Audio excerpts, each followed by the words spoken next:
we got another Rotten Mango episode. Today we got Korea's most hated man, just released from prison, decided to move into victim's neighborhood. Interesting. What are you saying? 다 감수하시겠다는 뜻이냐고 물었습니다, 어머니. Yo, what are you saying right now? The way he talks to himself is so good. 드리지가 하나밖에 없어서. Jay!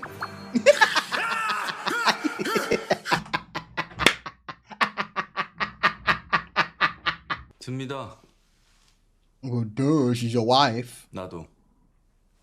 예.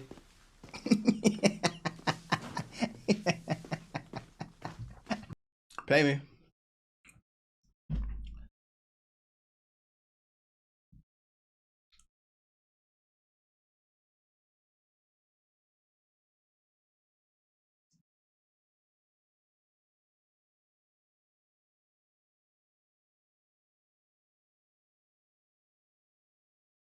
Shit was muted, my bad. You guys couldn't hear nothing. Run it back. Bada bing, bada boom. December 16th, 2021. It's 9 p.m. in Ansan City, just outside of Seoul, South Korea. Mr. C receives a knock on his door. He looks through the little peephole. It's a uniformed police officer. He looks at his wife and says, "It's the police." Why now, is your to most hand... couples, this would have been very alarming. No, what's alarming is your hand.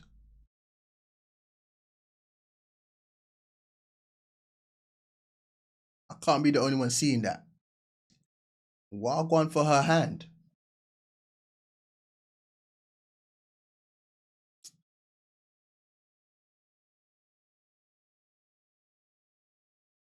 And says, "It's the police." Now, to most couples, this would have been very alarming to have the police show up unannounced at your house at 9 p.m. on a Thursday night. Like, what is going on? But Mr. C was kind of in a strange situation. Someone tried to kill him earlier that year. So the officer was likely here to give Mr. C an update on the stalker that tried to kill him just 10 months ago. And, you know, the whole thing was really bizarre. A 20-year-old man, a complete and utter stranger to Mr. C. Like, they had no degrees of connection. They didn't have mutual friends, nothing. This man stalked Mr. C for 3 months, waiting for the perfect moment to strike. February of 2021, just 10 months ago from that date, he had slipped a knife into his pocket, buried his face into a giant puffer jacket, and tried to get into Mr. C's apartment building. He was caught with the knife in his pocket before he could even get to Mr. C, but the whole thing was just so unsettling. He was dragged away by the police and he was screaming about how, "I must kill him, I must kill Mr. C, or else life is not worth living." And just to clarify, again, this is not a man that Mr. C even knows. Okay. Anyway, this man was sentenced to 6 months in prison. And it was just very terrifying for Mr. C to realize that there were people out there these days that have zero morals, zero concept of consequences. But at least Mr. C had the police, you know? They'd been very understanding about the whole incident. They were constantly making sure to just check up on Mr. C, trying to make him feel as safe as possible, even stationing police guards outside of the building. Mr. C and his wife ushered in the police officer. They're like, "It's 43 degrees. Come in, it's cold, it's cold."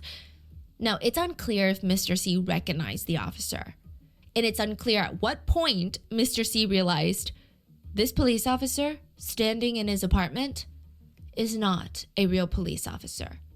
He was the 20-year-old man that tried to kill him 10 months ago. He had been released from prison 4 months ago, and he was back to finish the job.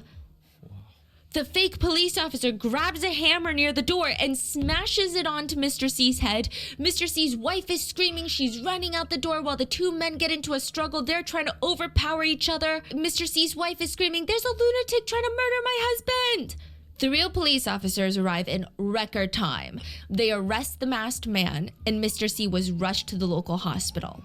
The 20-year-old man did not have the best aim, so Mr. C ended up being completely fine, just minor injuries, but he was very badly shaken up. And the police, they sit the 20-year-old guy down, and the attempted killer, they sit him down and they say, "What is your problem? You don't even personally know this guy. Like, why are you ruining your life right now? You're about to get sentenced for attempted murder. Do you understand that?" The guy with the hammer just bluntly responded, I'm doing this for justice. Justice? Can you really argue that justice is a 20-year-old man impersonating a police officer, breaking into a 70-year-old man's house and beating him on the head with a hammer? That's a senior citizen. 70 What's crazy years old is man. Wow. everyone in South Korea, all the netizens, all the civilians, they agreed. This, in fact, was justice. Even the police couldn't help but agree. Maybe this is the way it's supposed to be. Because 13 years ago, a little girl had drawn a picture in court. It looked like the drawing of an 8-year-old because she was 8 when she drew it, and the content of the drawing is pretty alarming. It's of a man standing in a jail cell. There are cockroaches just crawling around. There's rats everywhere. The man is holding a spoon in one hand, a bowl of cockroaches in the other. That's what he's eating. He's eating a bowl of cockroaches like it's cereal. And on top of his head, there is a judge slamming the hammer down on his head. That man in the 8-year-old's drawing was Mr. C. Cho Do-sun. He was the man who was on trial for kidnapping said 8-year-old girl, dragging her into the church bathroom, brutally essaying her within an inch of her life, mutilating her body, leaving her with permanent disabilities, and just 12 years later, he was released from prison. Living as a free man, and not just free, living half a mile away from the victim's home. Cho Do-sun is the most hated and yet the most protected man in all of South Korea. The man that the government has spent over $1 million of taxpayer money to protect. The man that has strangers wanting to kill him for what he did to the little 8-year-old girl named Nayoung. This is the case of Cho Do-sun, also known in Korea as the murderer of souls. He is also the most hated man in the... We would like to thank today's sponsors who have made it possible for Rotten Mango to support RAIN, which is the nation's largest anti-violence organization. They have created and operated the National SA Hotline, and all resources for that will be linked in the show notes. They work in prevention, resources for survivors, as well as bringing perpetrators to justice. This episode's partnerships have also made it possible to support Rotten Mango's growing team of dedicated researchers and translators. And we would like to thank you guys, our listeners, for your continued support as we work on our mission to be worthy advocates of these causes. As always, full show notes are available at rottenmangopodcast.com. We had our Korean researchers work on the gathering of the data for this one, but as always with any case, but especially the international ones, let us know if there's anything that's been miscommunicated, lost in translation, or any additional details that you may know. Please leave it down in the comments. Now, a very quick content warning with today's episode. There is a lot of heavy discussion on essay against an 8-year-old, and the perpetrator basically gets away with it. If that is something that you feel is going to be too heavy or is going to bring you to a very dark place, please take care of yourself, grab yourself a hot meal, relax, and I will see you in the next episode. So with that being said, let's get into it. When the president comes to town, it's kind of a huge coordinated effort to keep the president safe. That's what this felt like. There's workers on ladders installing more CCTV cameras up on the poles. Street light bulbs were being taken out and replaced with brighter bulbs to illuminate the alleyways at night, to make it brighter. Facial recognition cameras were being installed. I mean, those are expensive. Alleyway alarms were being installed. So if you're walking down the alleyway and you feel like, ooh, this doesn't feel right, something sinister is about to happen, what do? You run to the pole, press the big red button, police will be dispatched. There were countless bright yellow vest wearing police officers just roaming around the city of Ansan, surveilling the people, civilians, poking their head into businesses, making sure everything is in order. The government actually spent money hiring martial arts professionals to train the police department better. The control room for all of the CCTV cameras in Ansan City, it looked like a top secret military command center. Over $1 million was spent in like the span of a month or two, revamping the streetlights, installing more cameras, even just hiring more manpower in the police force. All of that was taxpayer money. I mean, it's very clear to everyone. Someone very important is coming to town.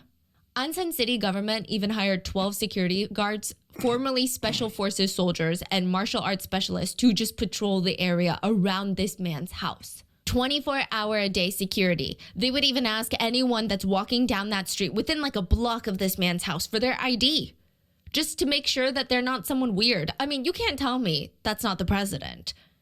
Even the residents of Ansan are prepping. He definitely has something on someone, bro. He defo has something on someone higher up, bro. Because it don't make no sense. It don't make no sense, bro. It don't make no sense. There's nothing you lot can tell me that will make this make sense. It don't make no sense. He definitely has something on the higher ups because it don't make sense, bro. They're hanging up lights on their balconies, motion sensor lights. They're installing cameras. Some of them gathered together and held up these massive banners in preparation for the man's arrival. Money? Now, maybe if you don't read Korean, they could be mistaken for welcome signs, but they're not. They read, criminal rapist Cho Do-sun, leave our city. Castrate him. Cho Do-sun to hell. Only a death sentence will fit a monster like him. Other residents, they locked arms, they hooked their elbows with each other, and they laid down on the streets where the cars were passing to block traffic. They did not want this man here. Other locals, they went to the grocery store and they bought eggs and flour, baking flour. Damn, they were There was ready. an overnight rally outside the prison. About 100 individuals were armed and ready with fresh cartons of eggs, and they were screaming, "Why are you protecting the rights of a convict? He needs to die." December 12th, 2020, at 6:45 a.m., it was time. The most well-protected man in South Korea was being released. The prison gates opened. A swarm of police officers rushed out with a man in the center. It was a gray-haired Cho Do-sun.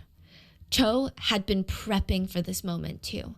Just like the city, just like the residents, for the past 12 years, he had been preparing. He was obsessed with working out. He could do 1,000 push-ups in a single hour. He was 68 years old on the day of his release, but his physique, his muscle mass was more on par with a 30-year-old. 1,000 push-ups? In a single hour. What? When his inmates would ask him, "Why are you working out so hard?" he said that he was preparing for this very exact day, the day that he's going to be released. Because what if someone tries to attack him? People were so violent and senseless these days. He was released wearing a ball cap, white face mask, and he was wearing a puffer jacket.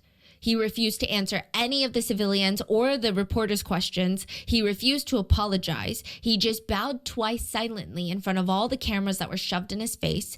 But there was a very interesting detail that is so telling about this whole situation. It isn't the fact that so many police officers were surrounding him. It's not the fact that some of the officers even took an egg to their back because they're somewhat shielding Cho from all of this. It is the fact that in Cho's right hand was a tiny, small tangerine.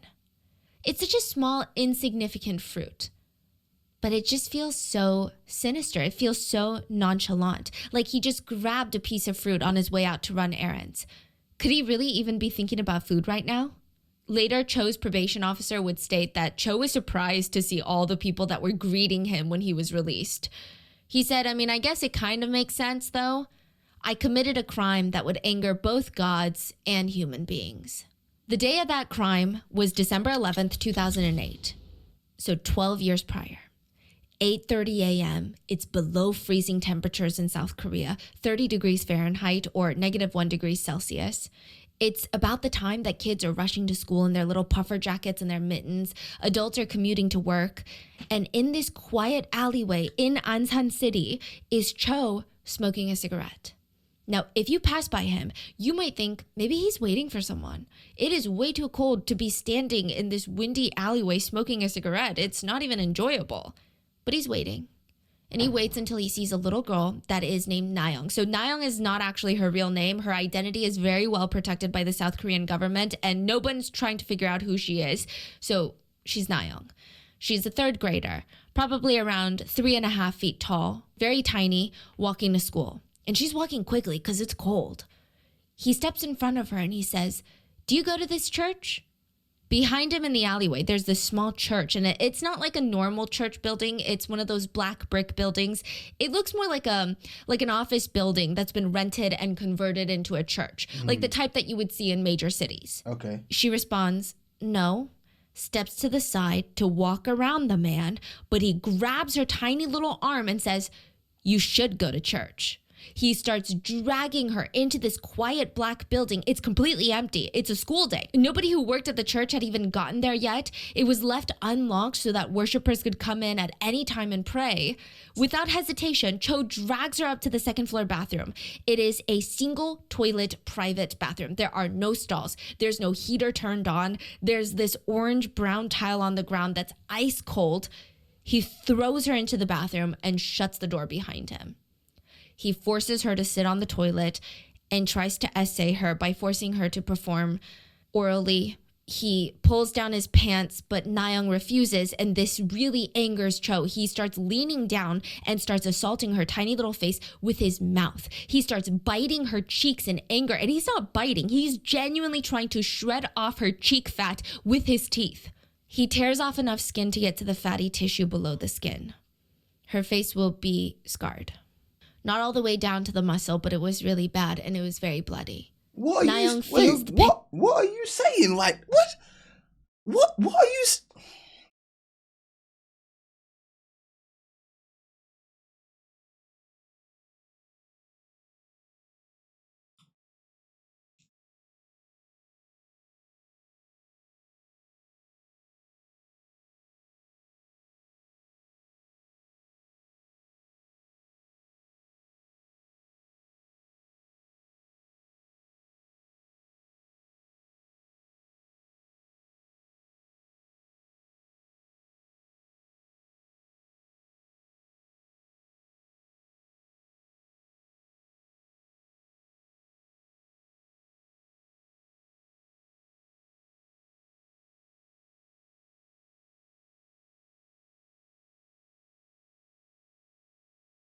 This man's walking around the streets. Come on, man. I ain't trying to hear that. Nah, if people wanted to get him, he would have got. No. If people wanted to get him, he would have got. Because there's no way you're telling me this man's just roaming the streets nice like this. There's no way. He can't be, bro. He can't be, bro. He can't be walking around like this. And did she say that he was married in the beginning? I swear I heard wife. I swear I heard wife. There's no way, bro. There's no way, bro. I swear I heard wife, bro. I swear I heard wife. It can't be, bro. It can't be. Pain of this, and she starts screaming for help, and Cho screams at her to shut up and slaps her across the face. But when that doesn't work, he puts his giant hands around her tiny neck and strangles her until she's unconscious. And then he unclothes her and violently assaults her from the front and behind. He was so violent that her large intestines were pulled out and were hanging completely out of her body.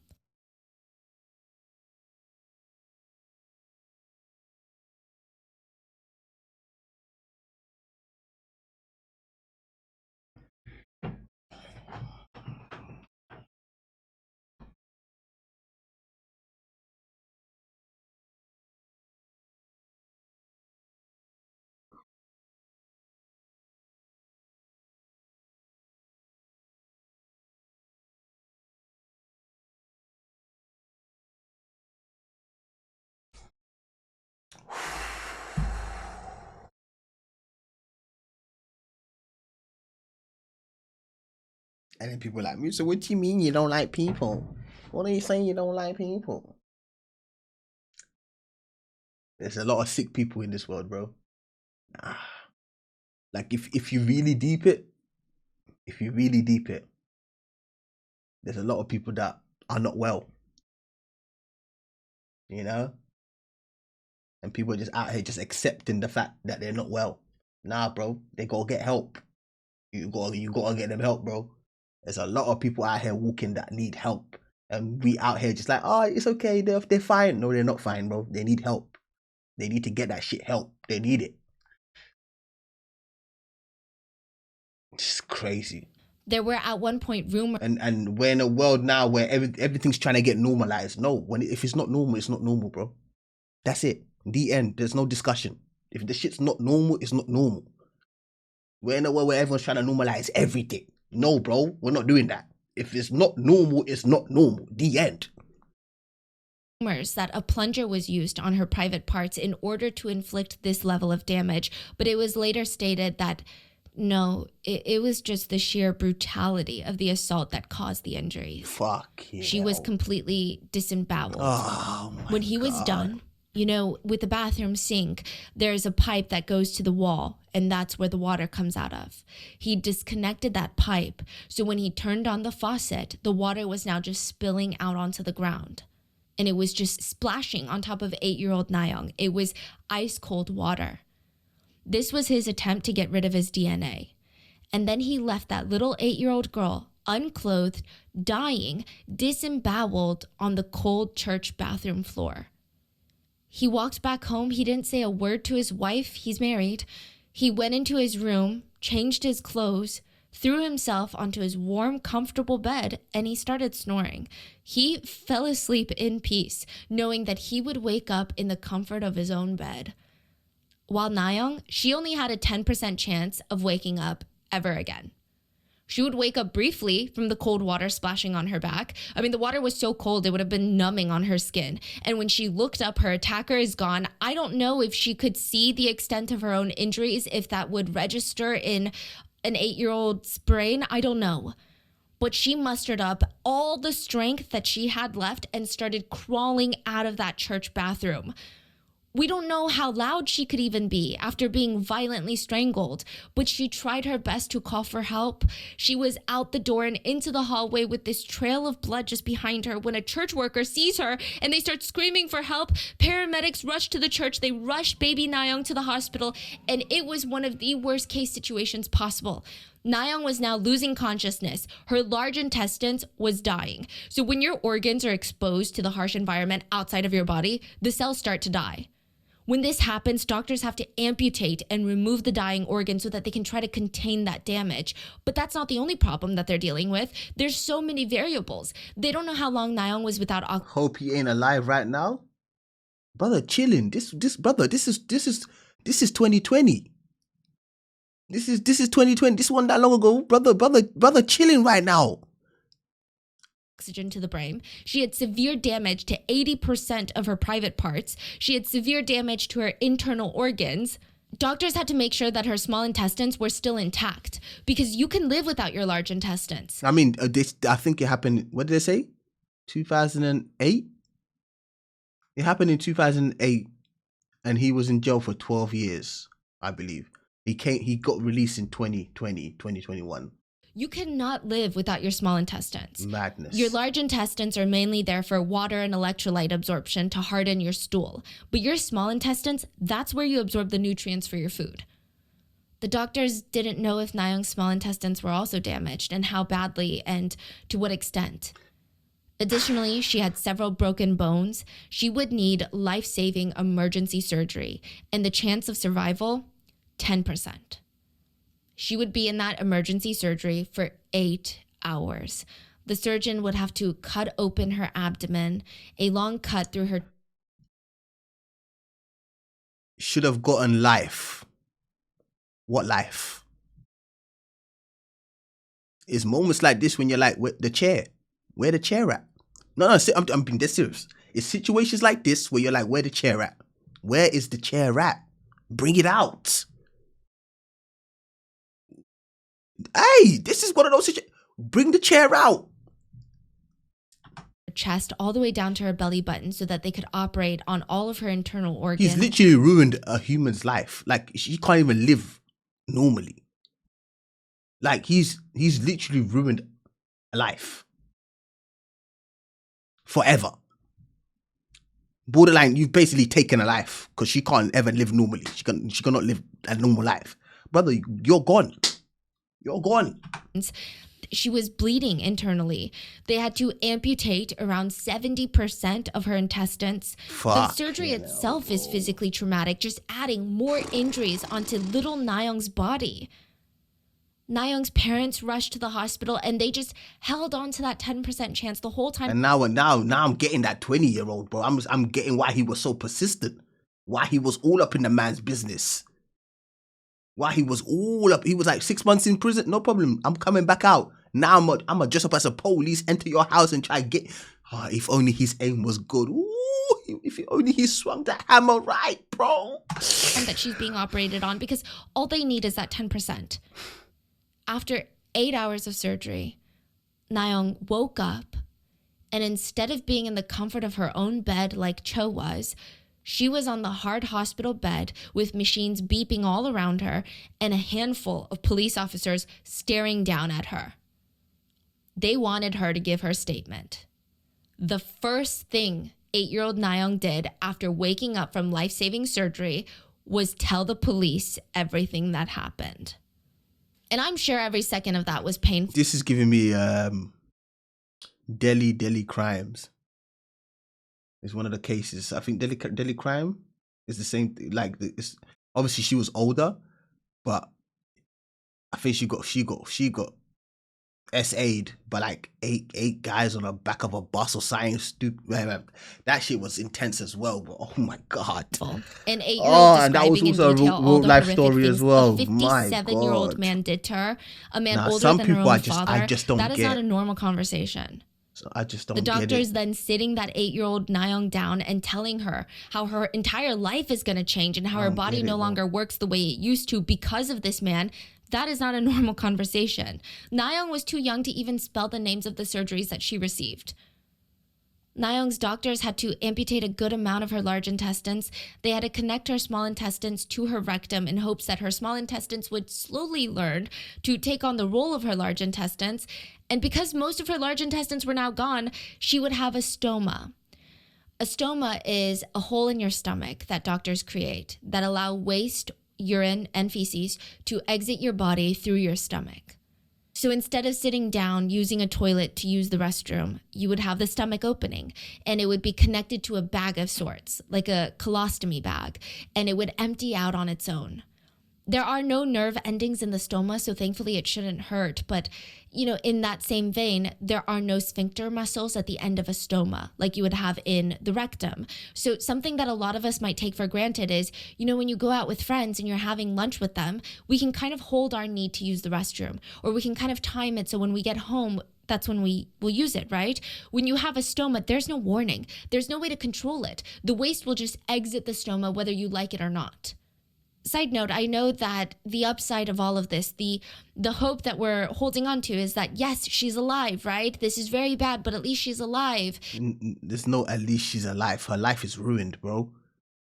Her life is ruined.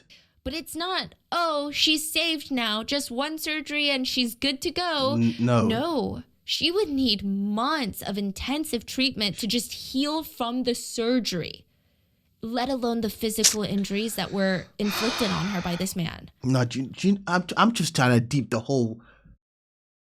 You do this to a human being. You walk home. You enter your door. You see your wife. Nothing.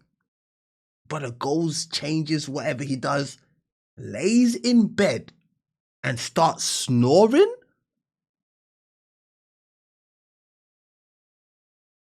Brother, what kind of... Like, do you know how sick of a human being you have to be able to do something like that? Like how sick you have to be.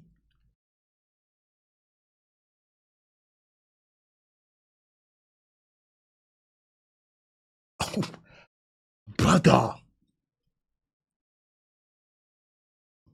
Just to go about, brother, you're married. You got a whole wife at home.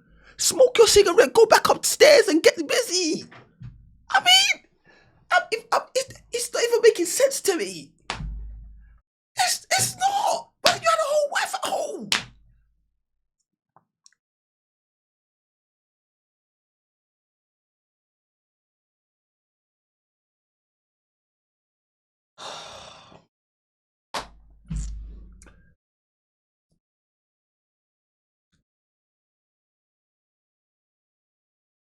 No, what?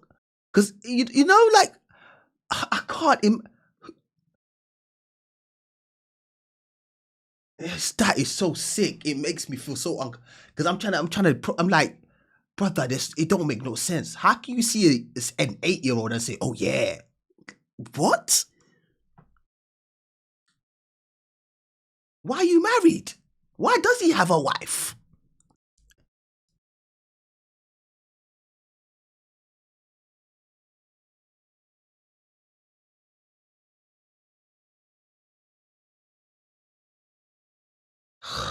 This world is scary. On top bro. of that, she would have to learn how. That's why sometimes, obviously, when you're a kid, you don't get your parents when they're really overly protective, like overly protective. You don't get it, but parents know what they're doing, bro. Your parents don't want to see you suffer, bro. They don't like to see their child suffer. They're just out here trying to protect you. And, in the moment you don't get it, like, mama don't let me do nothing, my parents this, my parents that. But brother, they know that the world is cruel. All that needs to happen is for you to get caught in the wrong place at the wrong time. That's all it needs. How to deal with this completely new life. Patients with a stoma, they need to learn to time meals. They need to learn how to chew food, because for most people, chewing food, when you're in a rush, okay, you chew a little bit less. For people with a stoma, that could mean the difference between a week of pain and being hospitalized versus having a good bowel movement. Because of the damage done to Nayoung's private parts, she was not allowed to sit for more than 10 to 15 minutes at a time. She had to eat less often. She could not snack anymore. She couldn't drink soda or eat her favorite foods. I mean, she was just in excruciating, unrelenting pain every second of that journey. And every second of this physical healing journey would be unrelenting pain, like excruciating pain. So while she's in that hospital bed trying to recover, the police show up with 9 pictures. Each of them were of an old, scary-looking man. They ask her, which one was the man who attacked you? And she confidently points to one of the pictures and she's like, that's him. That's the man who hurt me. I know this for certain. Because of this, Nayoung's Cho Do-sun would be arrested on December 13th, 2008, 2 days after the brutal attack. In Korea, one of the first things that kids are taught, and it's kind of random, but it's posture. Have good posture. It's fascinating. Even in elementary schools, you probably won't see teachers in the US correcting students' posture or even disciplining them based on their posture. But in South Korea, very common. Sitting tall with your back straight is not even just considered good for your spine. It's also considered respectful.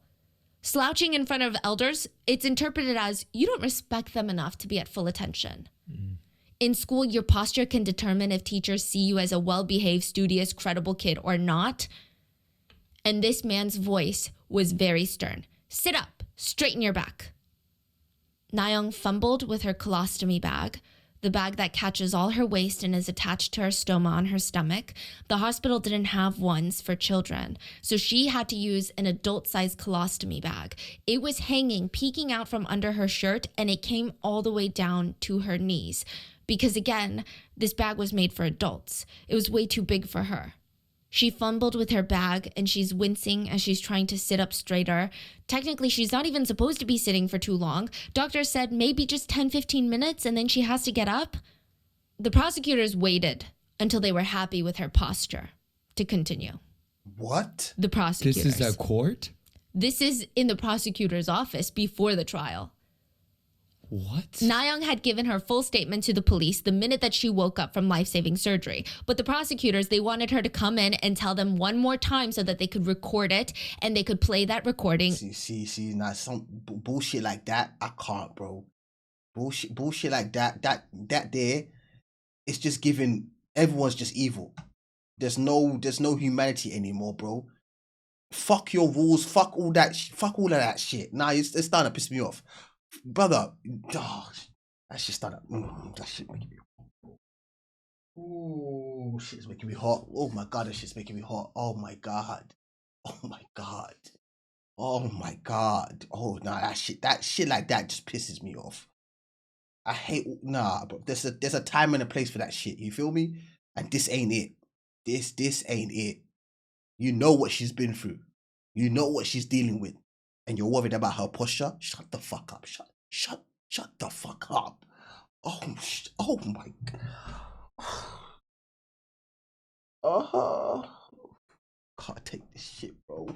In the trial. So she had to start all the way from the beginning in this very scary office with her colostomy bag. She's not allowed to sit for more than 10-15 minutes. And the prosecutor is disciplining her on her posture. That is crazy. She had to start from the beginning and recount every single detail that she could remember, even the most traumatic parts. Each time, it would take 30 minutes for her to tell the full story. He told me to be quiet in the bathroom, he slapped my face, and then he strangled me. By the end of her story, she would be trembling, shaken up, and re-traumatized, and the prosecutor would correct her posture once more, and then when she was done, he looked down at his recorder. Oh, shoot.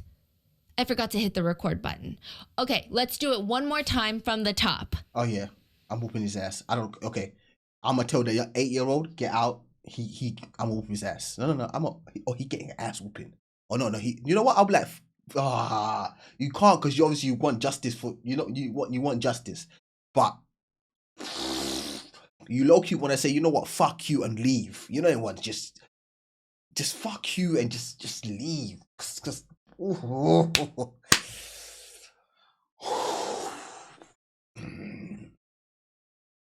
he told me to be quiet in the bathroom, slapped my face, and then strangled me.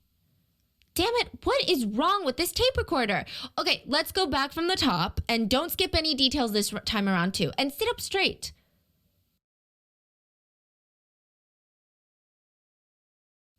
This would be the third time. He told me to be quiet in the bathroom, slapped my face, and then strangled me. Oh my goodness, you've got to be kidding me. The recording still didn't work. Okay, again, from the beginning, don't forget a single thing. The kidnapping, assault, what he looked like, nothing. Brother, it's 2008. There's a phone, you know. There is a thing called a phone. There is a thing called a phone, bro. It's 2008. There is a thing called a phone you can record on. Or am I bugging?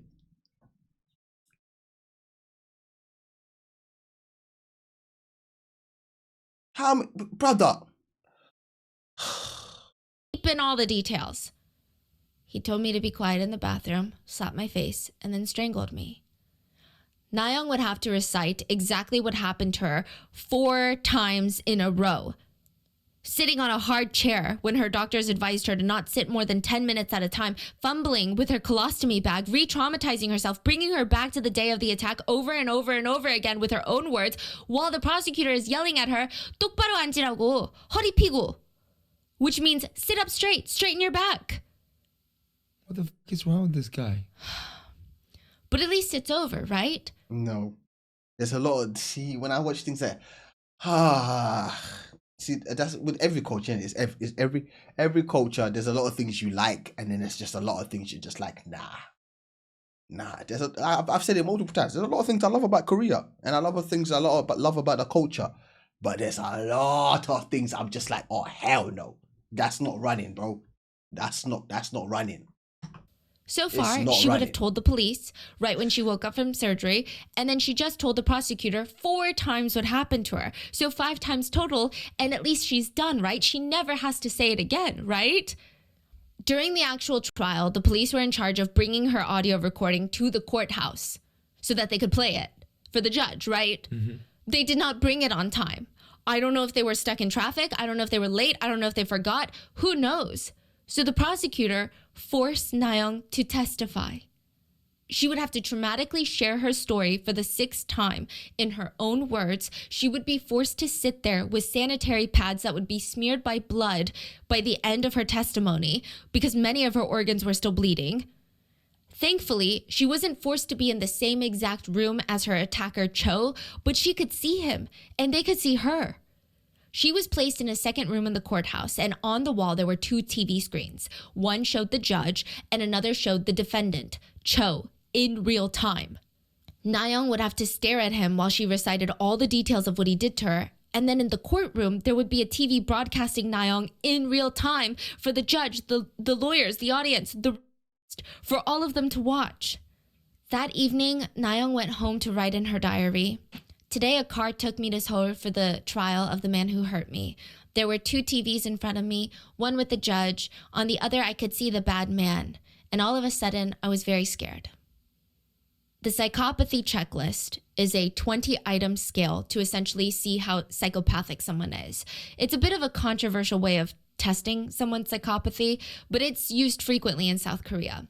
There's 2 main factors: Factor 1 is determining emotional detachment of the subject. So do they have superficial charm? Are they manipulative? Do they have an absence of guilt or empathy? Then you have factor 2, a measure of antisocial behavior. Are they aggressive, impulsive, irresponsible? There's proneness to boredom. Psychopaths tend to have a low frustration tolerance. Do they live parasitic lifestyles where they leech off of people? The test itself is said to be very intense. In Korea, it is not a multiple choice online test where you have the little bubbles where it's like, do you strongly agree, strongly disagree with this? The psychopath test used by Korean researchers asks inmates to write essays in response to questions, and their responses are analyzed by a panel of psychiatrists to just carefully see what kind of traits they have. An average civilian typically scores around 5 to 6. That range is completely normal. And anything above 25 to 30 is psychopathic. Most inmates in South Korea have an average of 16.4 on the scale. For example, you know the case we recently talked about of the Korean woman who killed a stranger, dismembered her, and tried to dispose of her body in a suitcase because she wanted to experience what it felt like? Yes. True crime. Yes. Fan. She scored a 28. Oh my goodness. Cho scored a 29.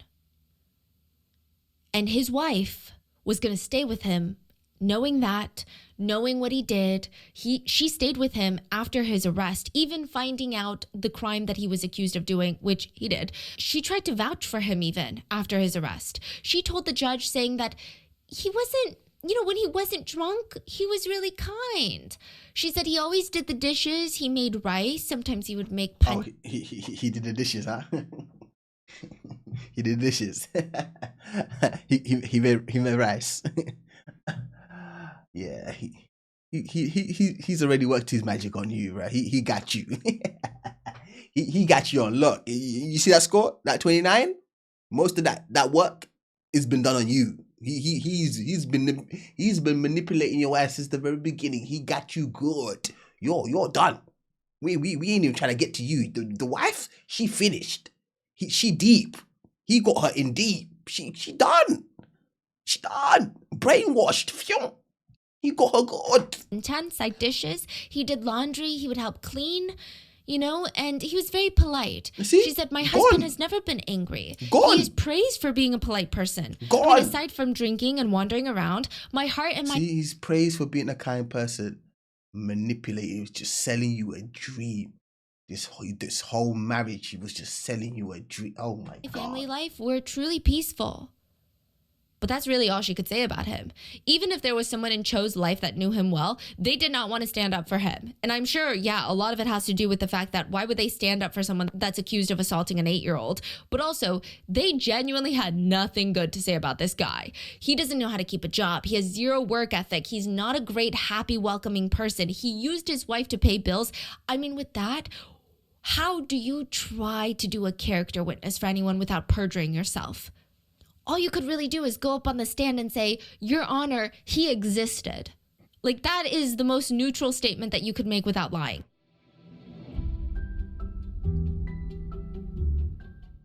Today's episode is sponsored by Acorns. Acorns helps you automatically save and invest for your future. And let's be real, investing can be... So don't Acorns during the trial, please. But I really don't think that anyone needed the psychopath test to understand that he was a complete psychopath. Even just the way that Cho would look at Na-young's parents during the trial, it was dripping with hatred. And he also tried to gaslight an 8-year-old. He tries to gaslight 8-year-old Na-young during the trial. It is absolutely vile. So Na-young stated countless times to authorities, the attacker was around 40 years old, had thin black hair, a round face, tan skin, tan and thick hands, and a very heavy physique. His voice sounded really heavy and he did not wear glasses. A bit about this. Cho is 57, but he dyed his hair black just to look younger than his actual age. Na-young mistook him to be in his 40s, which, even without the dyed hair is completely understandable. Like, I have never met a kid that accurately guesses the age of an adult. Most kids I've met claim their parents are 102 years old. But because Na-young said he looked 40 and had black hair, what does he do during the trial? He shows up looking as old as he can. He stops dyeing his hair, letting all of his white hairs grow out. He's trying his best to cast doubt on Na-young's story and memory. Nayoung stated the attacker did not wear glasses. Guess who shows up to court wearing those thick, nearsighted glasses that are typically just used for reading? He loses a bit of weight before the trial. Nayoung described her attacker as a heavy physiqued man. The attorney would even point at Cho, and he's like, look at my client. Nayoung's testimony is inconsistent with Cho's appearance. But that's also like super dumb. You know, it's like, you really think just by doing that, we're going to buy your story? It's like, let me change my white shirt to black shirt. Now we don't know who you are. Like, it's insulting. Yeah, exactly. And it's very, you know, it's very like that type of, you know, behavior. It's just like, well, I got you. Even though she clearly identified him in a police lineup as well. Like, it's crazy. And they were playing very dirty. But fine, you can try all you want, changing your whole look, having your wife vouch for you, but nothing changes the facts. Everyone knows what he did. He left a trail of evidence at the crime scene. He thought leaving the water would keep him safe by erasing all the evidence, but it didn't. The police found several fingerprints in the restroom, all leading to Cho. Side note, in South Korea, when you get your ID card, they take a whole palm print. So it's not like the US where not everybody is in the system. Every single person in South Korea, even without a criminal record, is in the system. And the palm print is interesting. So even if you touch something with just the inside of your palm and not your fingers, they can still track it to you. The police ran the prints and it led to a man named Cho Do-sun. They found CCTV footage from buildings near the church. The man in the footage matched the man in the system. When police went to his house, they found bloody socks and sneakers. The blood type on Cho's clothing was a match for Nayoung's. Kiss finished. So, you can try and not dye your hair, but the evidence is the evidence. Yeah, you were cooked. But psychosis is defined as a severe mental condition in which thought and emotions are so affected that contact is lost with reality. Cho claimed he was in a state of psychosis when he assaulted Nayoung. Okay, actually, that was his last version of events. Cho changed his story so many times throughout the trial. The very, very first time that he was questioned by police, he said that he came home after a smoke that morning. He started running the hot water for his wife so that when she got home after working the night shift, she could take a nice, long, hot shower. His alibi was, I was home. I wasn't out of church. I was home being a good husband. But his wife told the authorities that she came home after her night shift. Her husband was not home yet. She hopped in the shower. When she got out, he was home, had went to the room to change, plopped onto the bed without saying a single word to her, and fell asleep. The police caught him in his first lie. So Cho changed his story. He said, actually, what's interesting is I don't remember a single thing from that morning. So he went from remembering turning on the hot water for his wife, and now he doesn't remember anything. He even brought a 300-page handwritten testimony to court, just denying everything. He wrote, Your Honor, people with psychosis often say that it's their own taste, but it's not my taste in dealing with a child in an adult way. An 8-year-old girl in my mind is just a baby girl, and hopefully a sprout, a seed in our country that is yet to bloom. It is absolutely unforgivable for someone to commit violence knowing a child is that young. How can I tell you the truth that this was not me? Your Honor, I will get surgery to remove my genitals to prove to you that it wasn't me. You may be framing me when someone else did this to her. I sincerely hope that you believe in the truth, Your Honor. He's doing the whole, if I'm lying, you can cut off my arm. Well, no, I can't cut off your arm even though I think you're lying because I would go to jail for that. It's like a very bizarre trump card to play in a very serious matter. He's insisting that this is not him. He would never do such a thing. He knows his character and he would hate people that does stuff like this. That was his news story. But eventually, that stops making sense. So then he goes with, okay, fine. You know what? I do remember things. I do. You know, the morning I went to the church building to use the restroom, the bathroom door burst open and a man rushes out. I saw little 8-year-old Nayoung on the floor. She's trying to stand up. I'm trying to help her. She just keeps plopping down again. And, you know, I got scared, you know, because I thought if I report this, I will be blamed for this. So I ran off. In his newest story, he is the victim in all of this. There was another man who did all of this and terrified both Nayoung and him. And now he's being framed for this man's crimes. This man kept changing his story based on how he felt the judge was perceiving his excuses. And if information came up to refute his previous statement, he would just come up with a new one. And I don't know how anyone could view him as a credible human being. Meanwhile, Na-young's testimony, on the other hand, never changed. No matter how many times prosecutors and police officers forced her to repeat it, asked her questions, tried to test her credibility, she was absolutely sure of every single detail, even details like how Cho's breath smelled. Oh, shit. She said it was a very strong, overpowering cigarette scent. It was foul.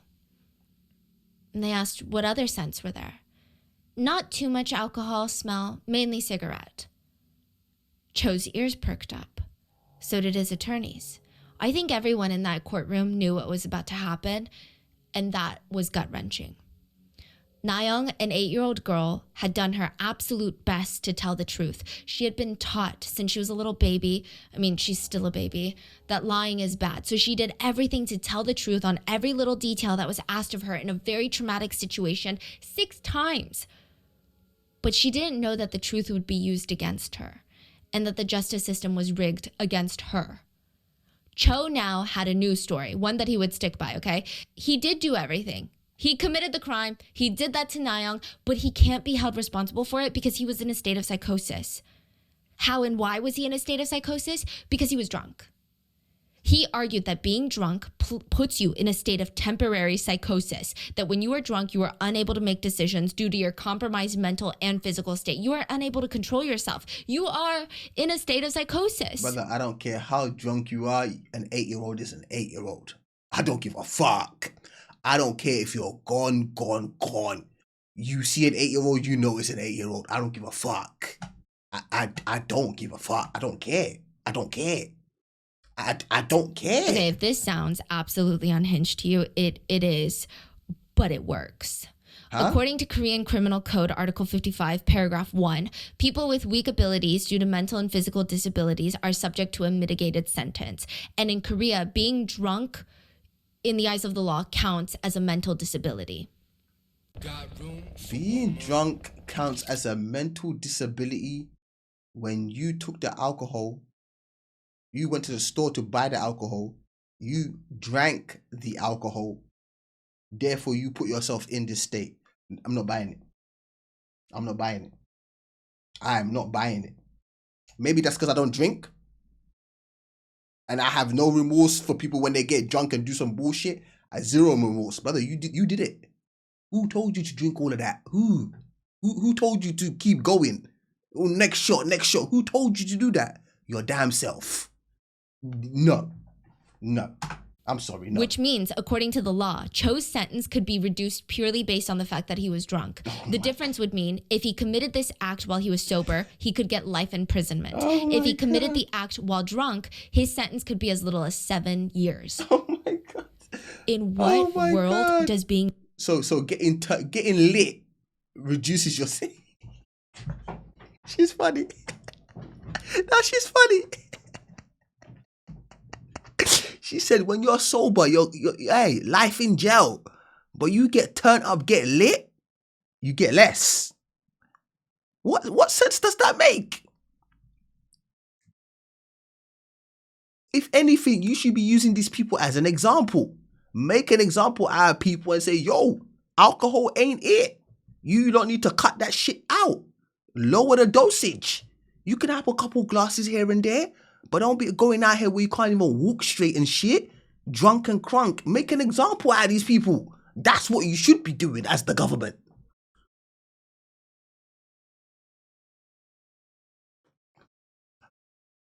But nah, you get turned up, less of a sentence. No wonder why drinking culture in Korea is just normal. Every shift, we're going out for drinks after. Yeah, get turned up, go home drunk as fuck. That shit's normal in Korea. Clearly because of shit like this. I can't believe she just said that. I'm actually... Because he was drunk, he's going to get less of a sentence. But if he was sober, life.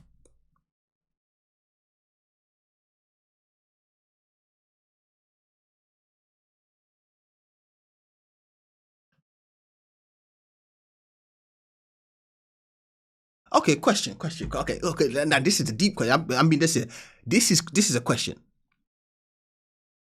So if I was drunk driving, listen where I'm going here.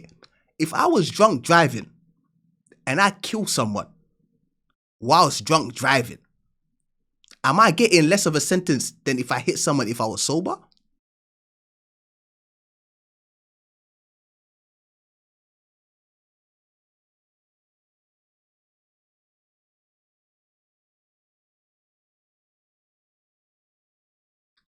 Shouldn't be drunk driving in the first place.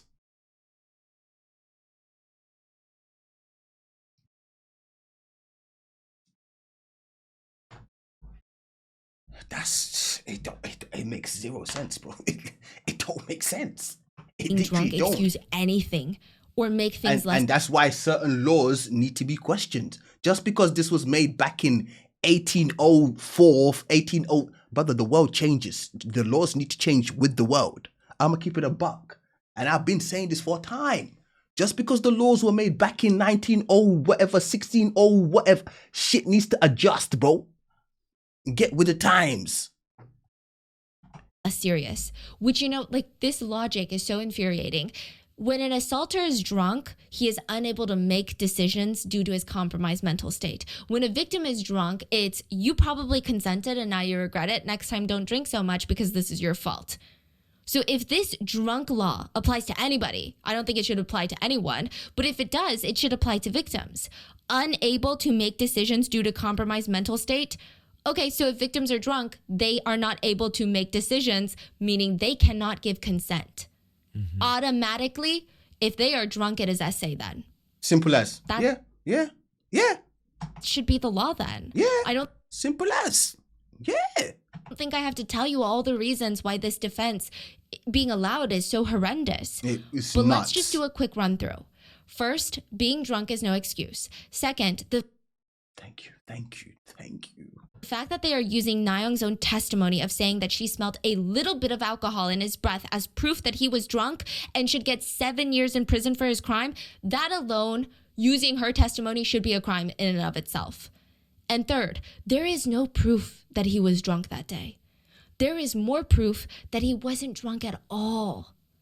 For example, the location of the crime was a pretty quiet alleyway with not a lot of passerbys during that time frame. People were commuting to work and school, so, I mean, for them to not pass through this alleyway, it's a very specific alleyway. Most alleyways have some action. They have some traffic going on. It seems like he knew that. It seems like Cho conveniently chose this location. Everything about this location indicated that this was not a spur-of-the-moment crime. It indicated more of a man that was stalking, waiting for the perfect victim. Another supporting fact, most bathrooms in Korea, like major cities, are locked. You have to either be a customer of that establishment or a worker has to unlock the bathroom or they have a keypad. So a lot of churches, they actually have keypads that most of the churchgoers know the password to. This bathroom didn't even have a keypad. Again, that doesn't seem like something that's based off pure chance and luck. Nah, he knows the spot. He knows that spot very well. The chances are in Ansan, more bathrooms are locked than unlocked. So he just happened to be in the perfect alleyway where there's no passerbys during commuting hours and no witnesses, and then immediately found the closest private one-unit restroom without even stalls that was unlocked. It seemed like he knew that the church workers were not going to be in the church at the time. Then after the crime, did she change outfit? Or did she just change her hair? During commuting hours and no witnesses, and then immediately found the closest private one-unit restroom without even stalls that was unlocked. It seemed like he knew that the church workers were not going to be in the church at the time. Then after the crime, he didn't pass out in the bathroom. He didn't pass out in the hallway. He doesn't stumble drunkenly away from the crime. He ducks his head and he quickly makes his way back home. And he attempts to remove all the evidence from the unconscious victim by pouring ice cold water all over her. That is a lot of planning to do if you're blackout drunk. Even sober, every step of this crime would take strong decision making. Later, an inmate that shared the same cell with Cho would say that he didn't think that Cho is an alcoholic. Usually you can spot an alcoholic in prison from a mile away. It's really easy because there's no alcohol in prison. They start having withdrawal. Their hands start shaking uncontrollably. They start sweating. They can't fall asleep. They start vomiting. They've got these crazy migraines. Most of them become hypersensitive to light. The inmate said Cho is fine. He was reading the Bible. He looked pretty comfortable. But the problem is, Cho does not have to provide evidence to the court that he was drunk the day of the crime. He just needs to prove to the court that he's, quote, just that type of guy. The type of person to get blackout drunk at 8:30 a.m. Even if he wasn't drunk on that day, as long as he can prove that he's the type, he will get a way lesser sentence. To give you context on how horrendous this little loophole in the law is, in December 2007, just a year prior to Na-young's attack, 2 girls in Gangnam were drunk at a club. They get lured to a hotel by 2 men. These men essay the girls, then call their friends over, hand over the hotel key, and at least another 5 men come in and essay the woman. All the men who planned and coordinated this group attack in SA, they all stated that they were drunk. They received massively reduced sentences because they weren't in their right minds. They had booked this hotel room in advance. So maybe the plan wasn't to target these 2 girls specifically, but they had plans to target somebody. But because they were drunk, everything was forgiven. In a lot of cases, the judge will even ask criminals that are on the stand, "Did you drink?" The defendant will excitedly bob their useless heads up and down and sign a petition that says, "I drank, I drank." Then the judge will give them a reduced sentence and on to the next case. It's almost like a custom. In Korea, 32.4% of criminals who commit SA claim alcohol was their reasoning for their actions. Not moral depravity, just alcohol. It's gotten to the point where in Korea there is a saying, the judges feed the defendants alcohol. There is a movie based off of this case called Wish. So in Korea, it's called Wish. In America, it's called Hope.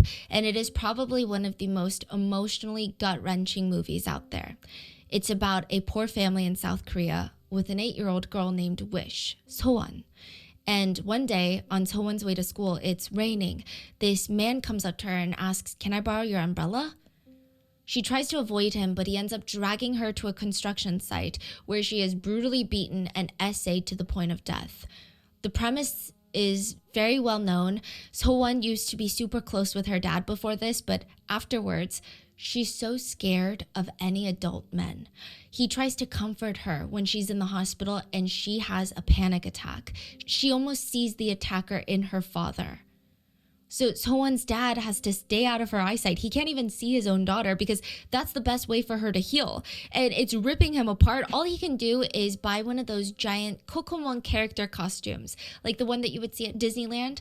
And he would cheer her up while he's sweating in that costume, pretending to be Kokomon.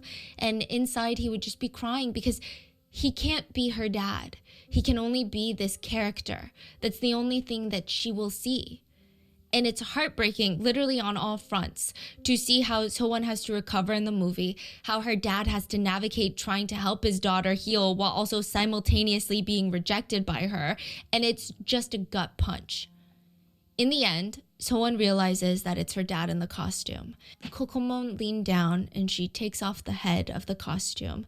And it's just her father, completely drenched in sweat because there's no ventilation in those costumes, teary-eyed, and she realizes everything that her dad did for her.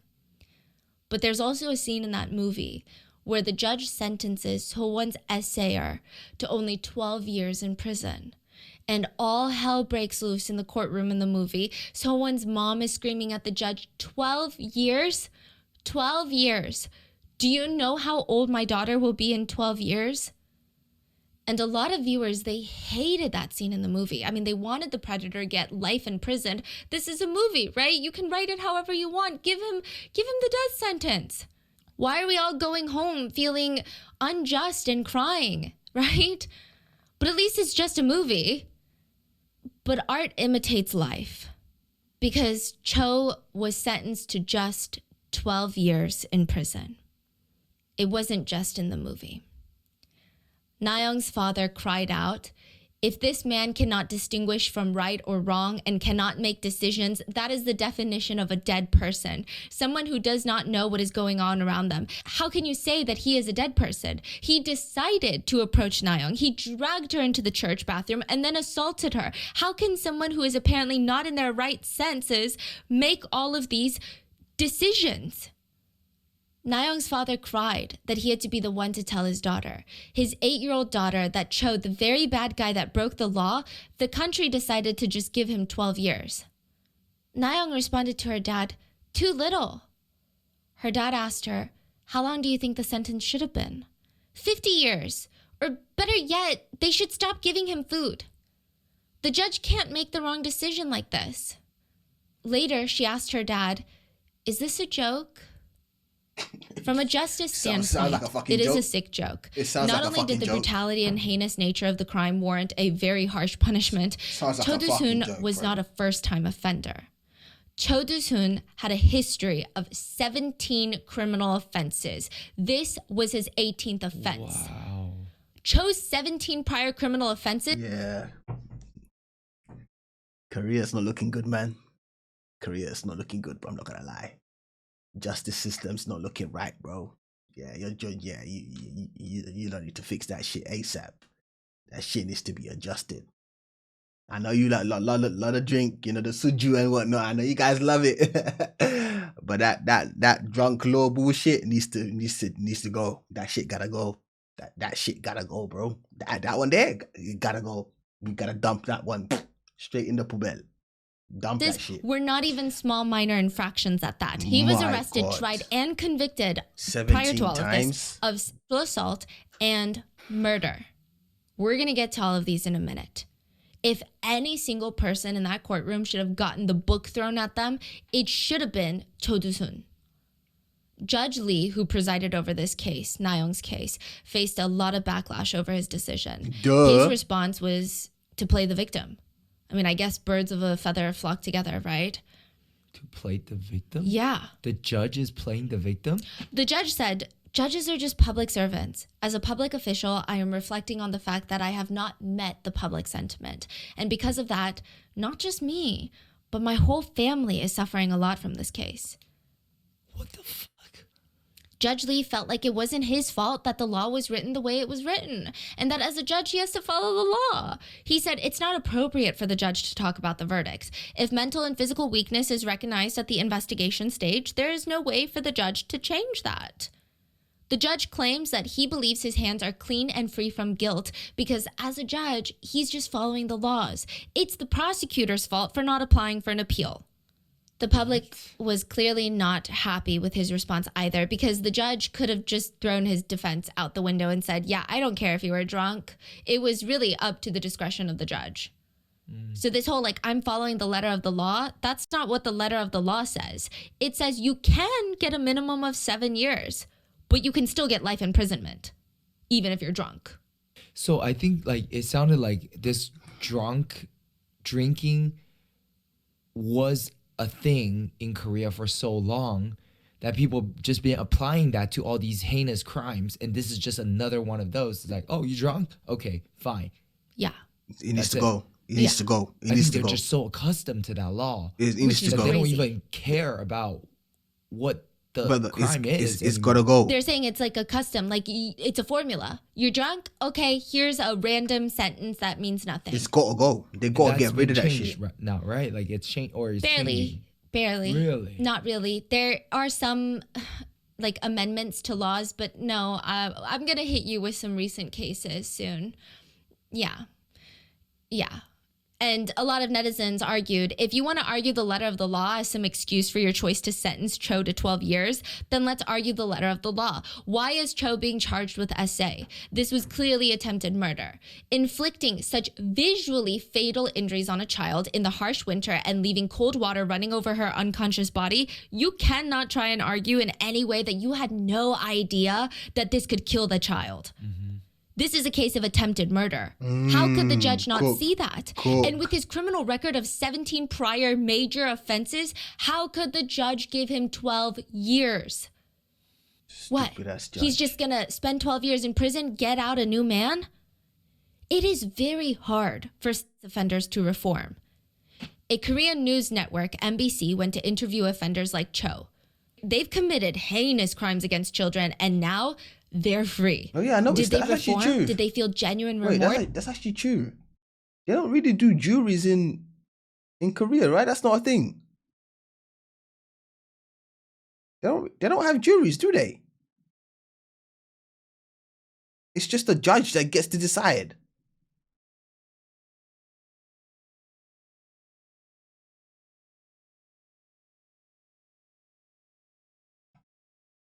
Or maybe if the public could understand them, they could understand what Cho was going to be like when he got out.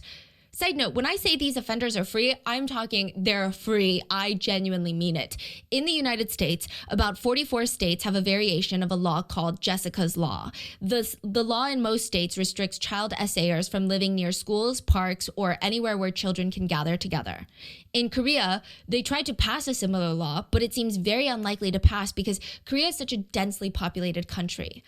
That's not me defending why it can't be passed. Trust me, like I have better hills to die on than the comfort and rights of child predators. But a researcher at the Korean Institute of Criminology stated, such a law is unrealistic to apply in Korea, especially in Seoul and its surrounding regions, considering that schools, tutoring schools, like those hagwons, kindergartens, child-related facilities, they're virtually everywhere. They argue, plus, what if the law is abused by some people who would be willing to open a child-related facility to make their neighborhood an off-limit zone to ex-convicts? So, that don't sound like a bad idea to me at all. That don't sound like a bad idea to me at all. Brother, you did the crime. This is your life now. You did it. Deal with it. That don't sound bad to me at all. The fuck? No. Again, not the hill that I'm trying to die on. Technically, released predators in South Korea can purchase, rent an apartment right next to an elementary school with windows facing directly into the playground. Now you got me fucked up. Now you got me fucked up. I mean, you can live in the area, but next door, window, looking into the school. Come on, man. Come on. They so wish. Come on. And they do.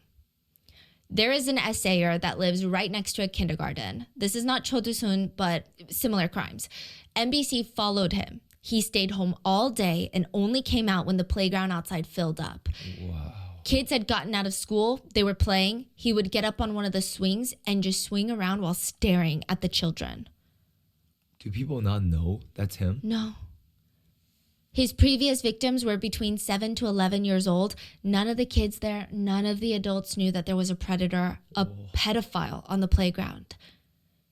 NBC tried to talk to him and he was angry. He lashed out. Are you here to let the world know about me or something? I'm already intimidated as it is. Are you trying to tell everyone in the neighborhood? I mean, you know full well how pitiful my life is, how people like us live.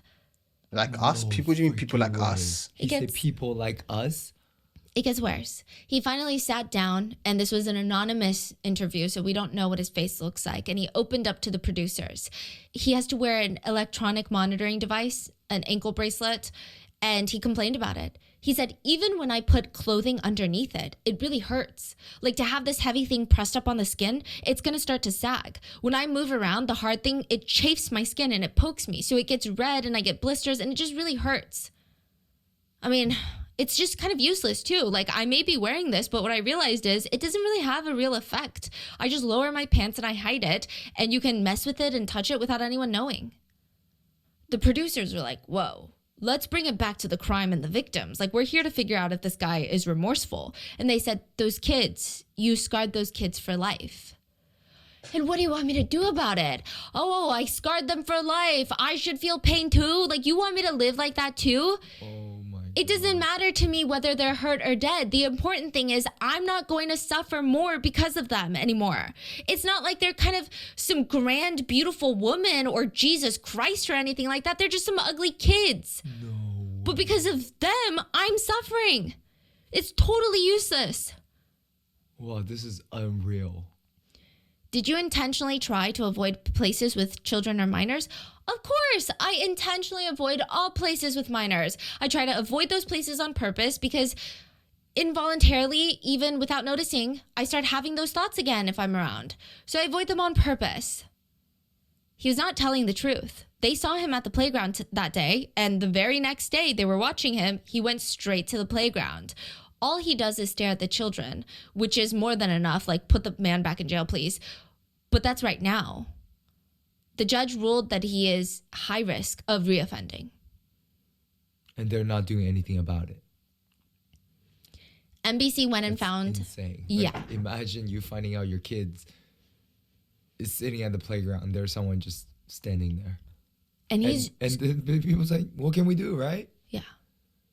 There's nothing you can do. There's really nothing you can do. If I find out that's a offender and I try to warn all the other moms in the neighborhood by texting that address, I can get sentenced to prison for 5 years. For? Effectively doxing a predator. Wow. Today? Today. NBC went.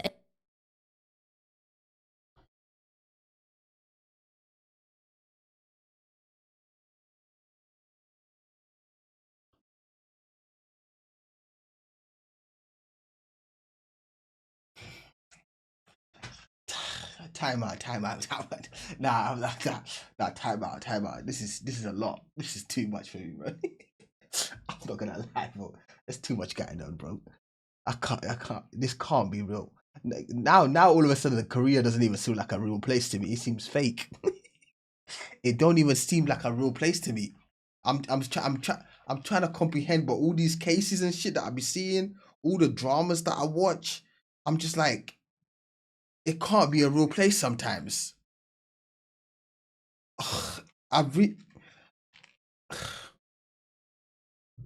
And found addresses to high-risk offenders against children. Most of them, shockingly or not, live near playgrounds or kindergartens. Currently, statistics show that out of all the children predators released from prison, in Seoul, 88.5% of them live within a half-mile radius of a school. You can't tell me that's just a coincidence, an innocent coincidence. Statistics also show when offenders wearing anklets commit crimes again, they reoffend. It happens within a 0.5-mile radius from their house. NBC found another one of those offenders to see if maybe he had reformed. He felt remorse for what he did. He had assaulted an 11-year-old when he was like 70-something years old. What? He is now 80, and he was actually very happy to talk to NBC. His face was blurred, but he wanted to share his story. He said, "You know about her, right?" "Are you talking about the victim?" "Yeah, the victim. I have a lot to say about her. You know, instead of calling me grandpa, she called me 아저씨, Mr. Back when I was 72, she called me 아저씨 instead of grandpa. So I thought that was a little strange, and I think I lost my mind because of it. She was begging me to do stuff to her. I guess she just had a very, yearning for adult activities." "She told you to touch her? The child did?" "Yes. She would come up to me, unbuttoning her clothes." "A child in elementary school did that?" "Yeah. So I did what she wanted me to do." He claims he was the victimized one. "I didn't take her for that kind of person, but I think she totally planned everything. I told the police she's a gold digger, a baby gold digger." "Did the child, the 11-year-old, ask you for money?" "She didn't ask me for money, but I gave her pocket money, like $2 a day." Anyway, I guess she lives around here, because if I go near a subway station, the anklet starts alerting the police and they call me. They call me to keep away from the subway station. When I think about it even now, I really would just want to kill her. "So you harbor some resentment towards the child." "Resentment? Did you not hear me? I said I want to kill her. I want to kill her." This is unbelievable. Another tried to argue that the child he essayed was basically a young woman. Wait, so a man can say something like that, and you're just gonna carry on just letting him walk around? But if she texts people the area of where this pedophile is at, she's going to jail for 5 years. Yeah, Korea's fucked. Korea's cooked. Korea's cooked. Korea's cooked. Woman at this point. She was like 9. So there wasn't anything unjust about it. He also added, "If you keep oppressing us, there are only 2 things we can do. Either die or go back to prison." "Okay, die. Sorry." One profiler who works with offenders... She's wild for that one. She said die, bro. She's wild for that one. She's like, okay, die. including Cho, said, "The thing with these criminals, the one thing that they have in common is they think the cause of their problem lies with the victim. So even if they're released from prison, they blame the victim for causing the problem and they feel wronged. They think to themselves, I wasn't that bad, but they made me out to be this heinous criminal." And they maintain this very distorted perception of life.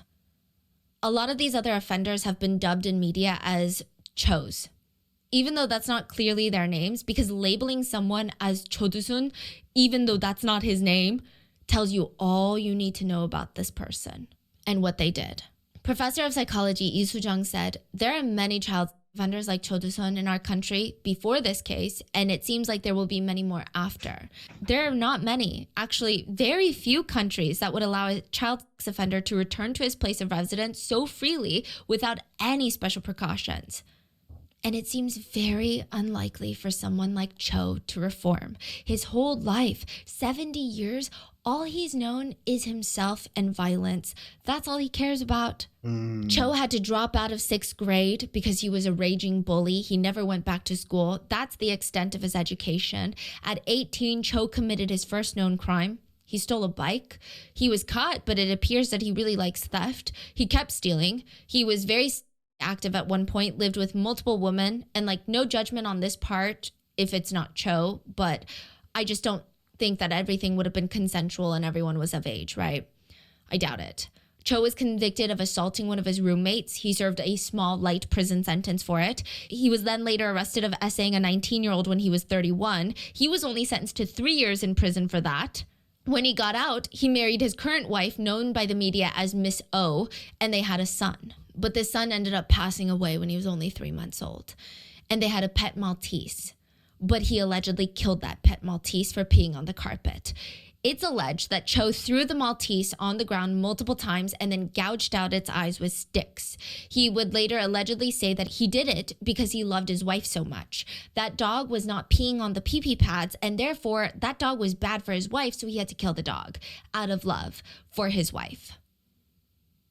Side note, his wife is 15 years younger than him, and a producer that interviewed people involved in this case stated, it's unclear if Cho's wife is a victim or an enabler or both, so it's very difficult to understand her and her actions, but she has done some really unsavory things with this whole situation. She was visited by an NBC producer before Cho's release, and she screamed through the door, "Leave, get out." The producer asked, "But did you divorce your husband?" "I didn't divorce him. If he doesn't drink, he's fine at home." The victim lives nearby. "I don't know, okay, and I don't care about anything like that. I don't know anything about it. I don't want to know. I'm not interested." She is still with him to this day. Now, I digress. Then just 13 years before Na-young's attack, Cho was arrested for murder. Almost 13 years on the dot. December 21st, 1995. The attack on Na-young was December 11th, 2008. Cho was 43 years old when he killed someone. He was out drinking with his friends when this 60-year-old man, who was not friends with Cho, is not part of the friend group, made this passing comment at the bar about a past president that he supported. Cho went into this violent, erratic, hysterical temper tantrum, and out of nowhere, he just starts pummeling this old man and would not stop until there was blood and brain matter everywhere. The old man's face was completely disfigured, and he was dead. Cho was only sentenced to 5 years in prison. Because he's drunk? Yeah. And I can't make this up. Just 8 days later, the Korean law was reformed, and those convicted of murder would be given life sentences with the possibility of parole. But still, if he had killed this man 8 days later, he would have been given a life sentence. Even if later that life sentence was reduced, he would still be in prison on December 11, 2008, and Na-young would not have been attacked. That law went into effect just 8 days later, and it did not apply retroactively. So they can't just go in and be like, never mind, Cho, we're going to change it for you too. But I guess even at that time, the new law, it still was not much. The 5-year sentence was too long according to the Korean justice system, if you can call it a justice system at that point, because that sentence was then reduced to 2 years in prison. Cho was released after 2 years in prison because he was drunk when he killed that man. The same excuse he would use 13 years later.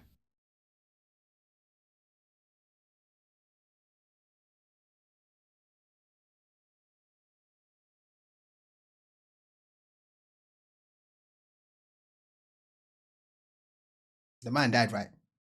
But he dead. As in, no more. 2 years? Brother, you get more of a sentence for just having a knife. in the UK.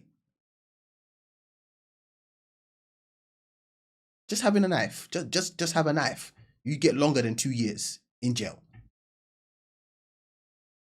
Taking a life? Taking a life.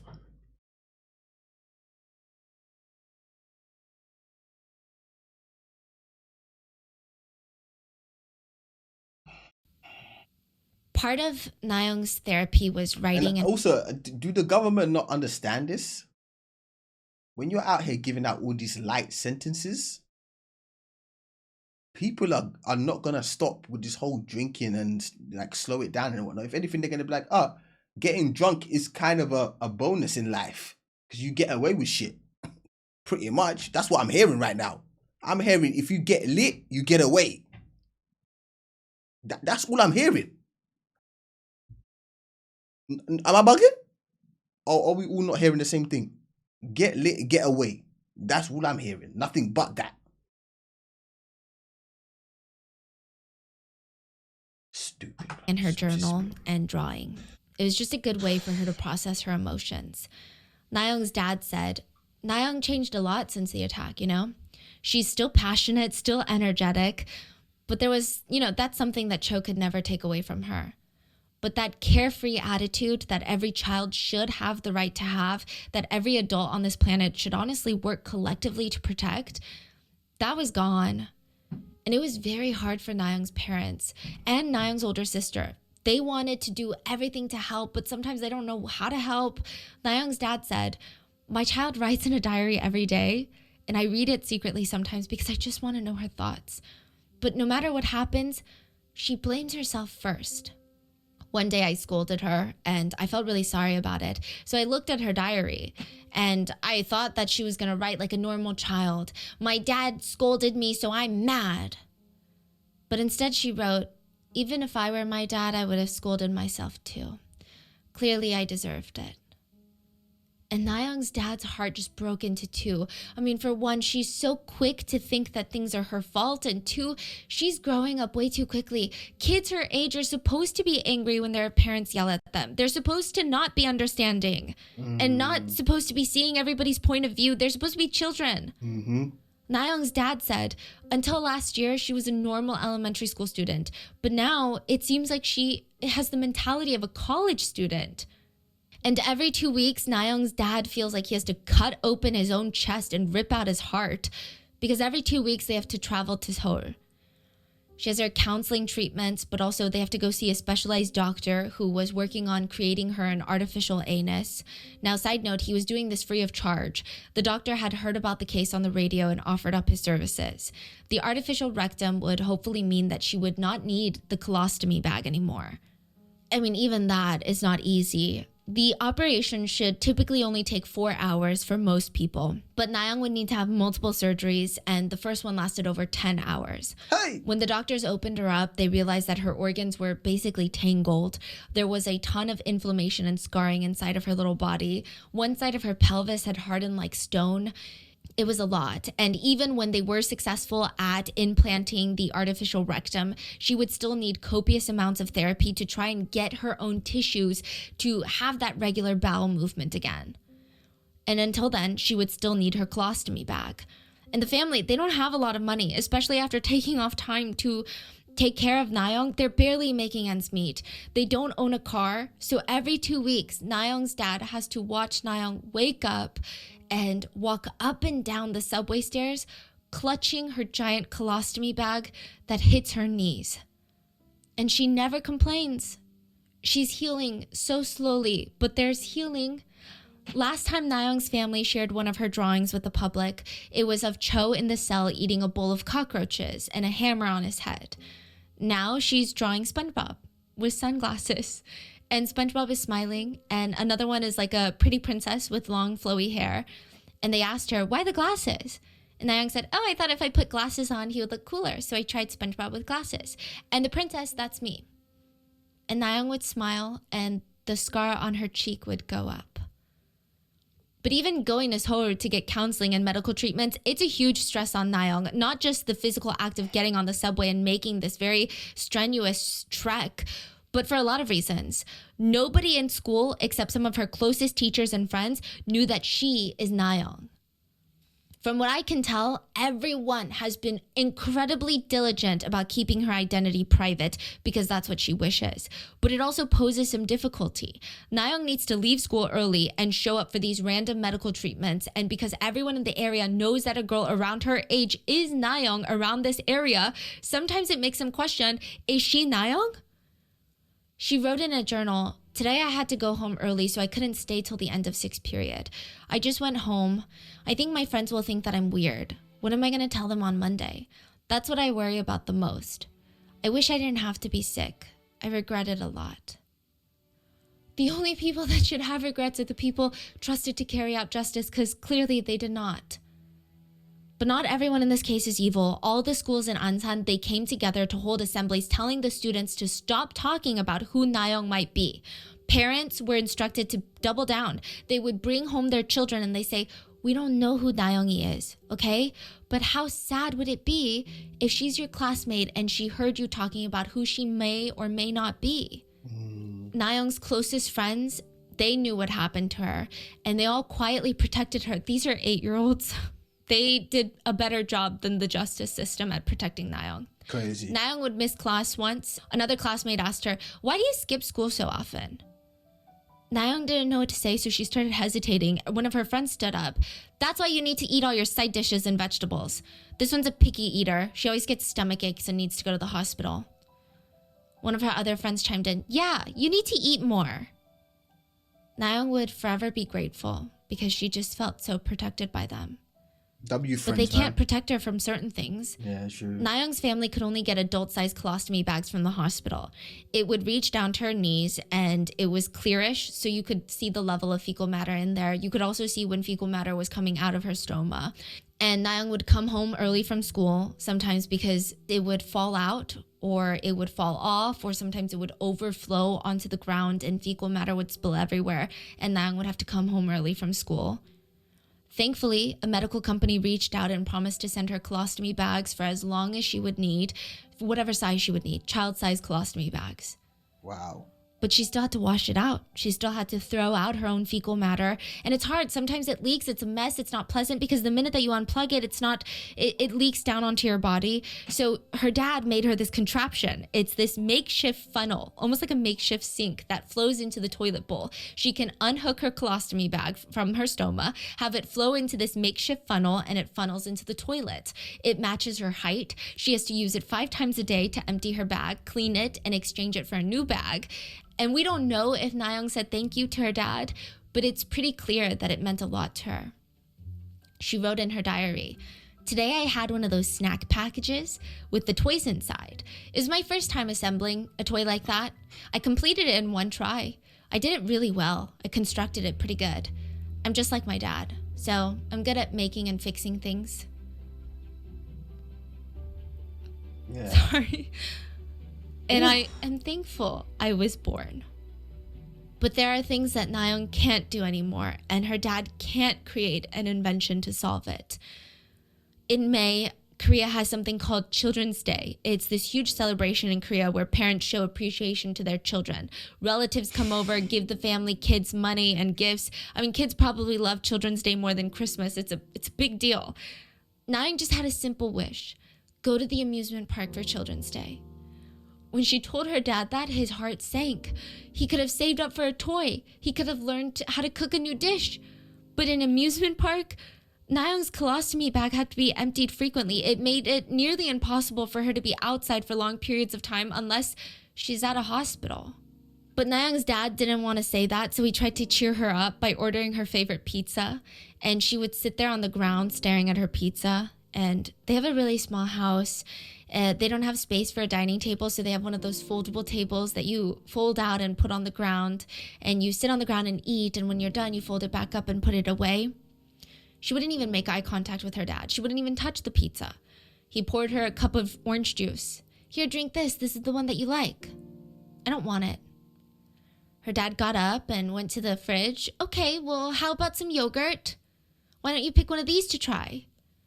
She refused to drink any of the ones that he tried to give her. He said, I feel like I'm living with my in-laws right now. Come on, Nayoung, do you want to go see a movie? Nayoung wouldn't even snort. She wouldn't even look at him.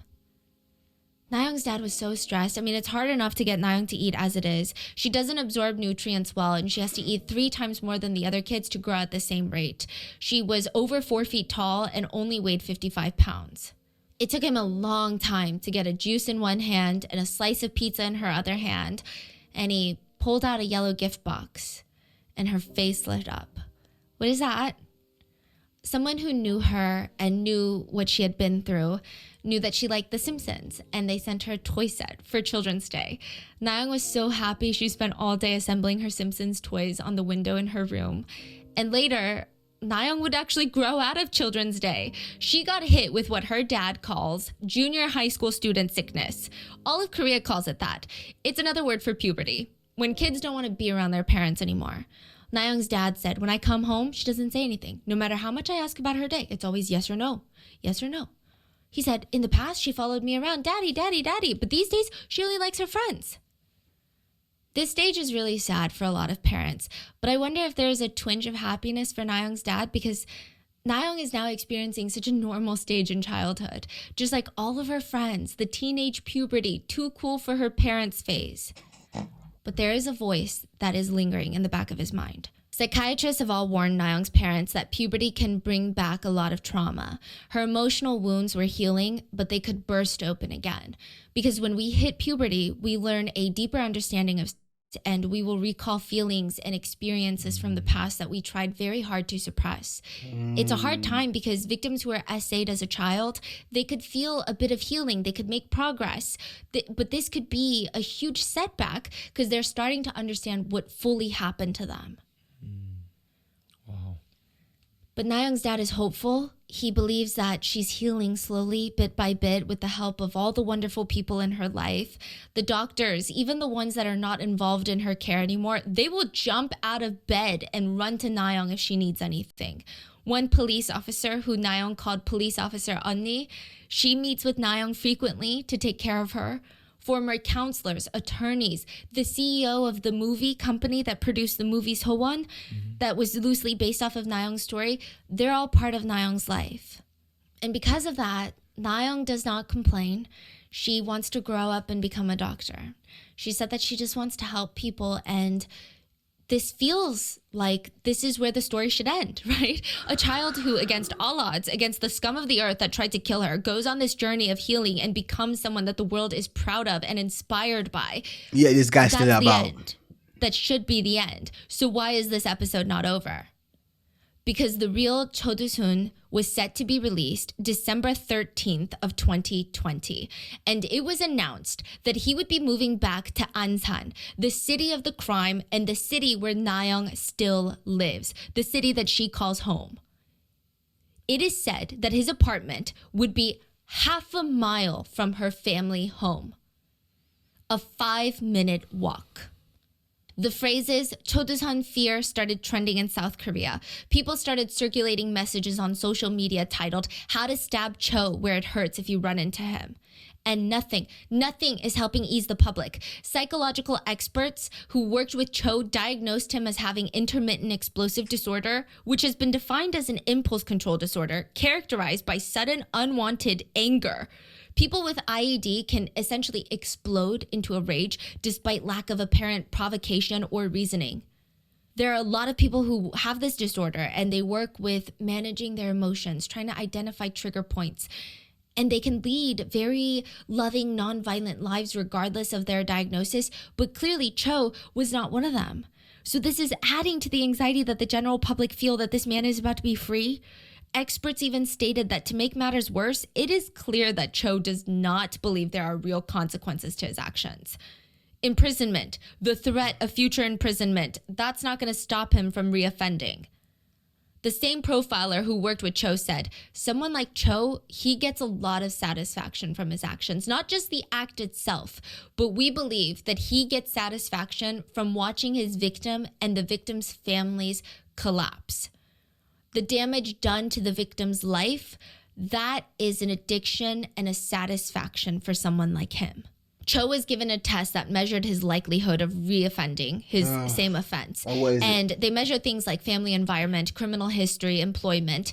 It scored through 30. Anything above 13 is considered a very high risk of reoffending. Cho scored 17. And yet, he's going to be released. That's insane. Stories from prison started circulating around this time. So before his release, there was more buzz about Cho, and everyone wanted to know, has he changed? Is he safe to be back out in public? Like, are we just releasing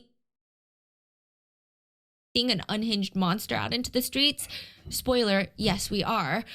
Stories from prison started coming out. Fellow cellmates started being interviewed, which honestly really did not help ease the general public about Cho being released. Apparently, Cho felt no remorse in prison, or at least he never showed his inmates. Instead, he was on this high horse all the time about how he thought that child offenders were disgusting, vile people that deserved to die. What? Yeah.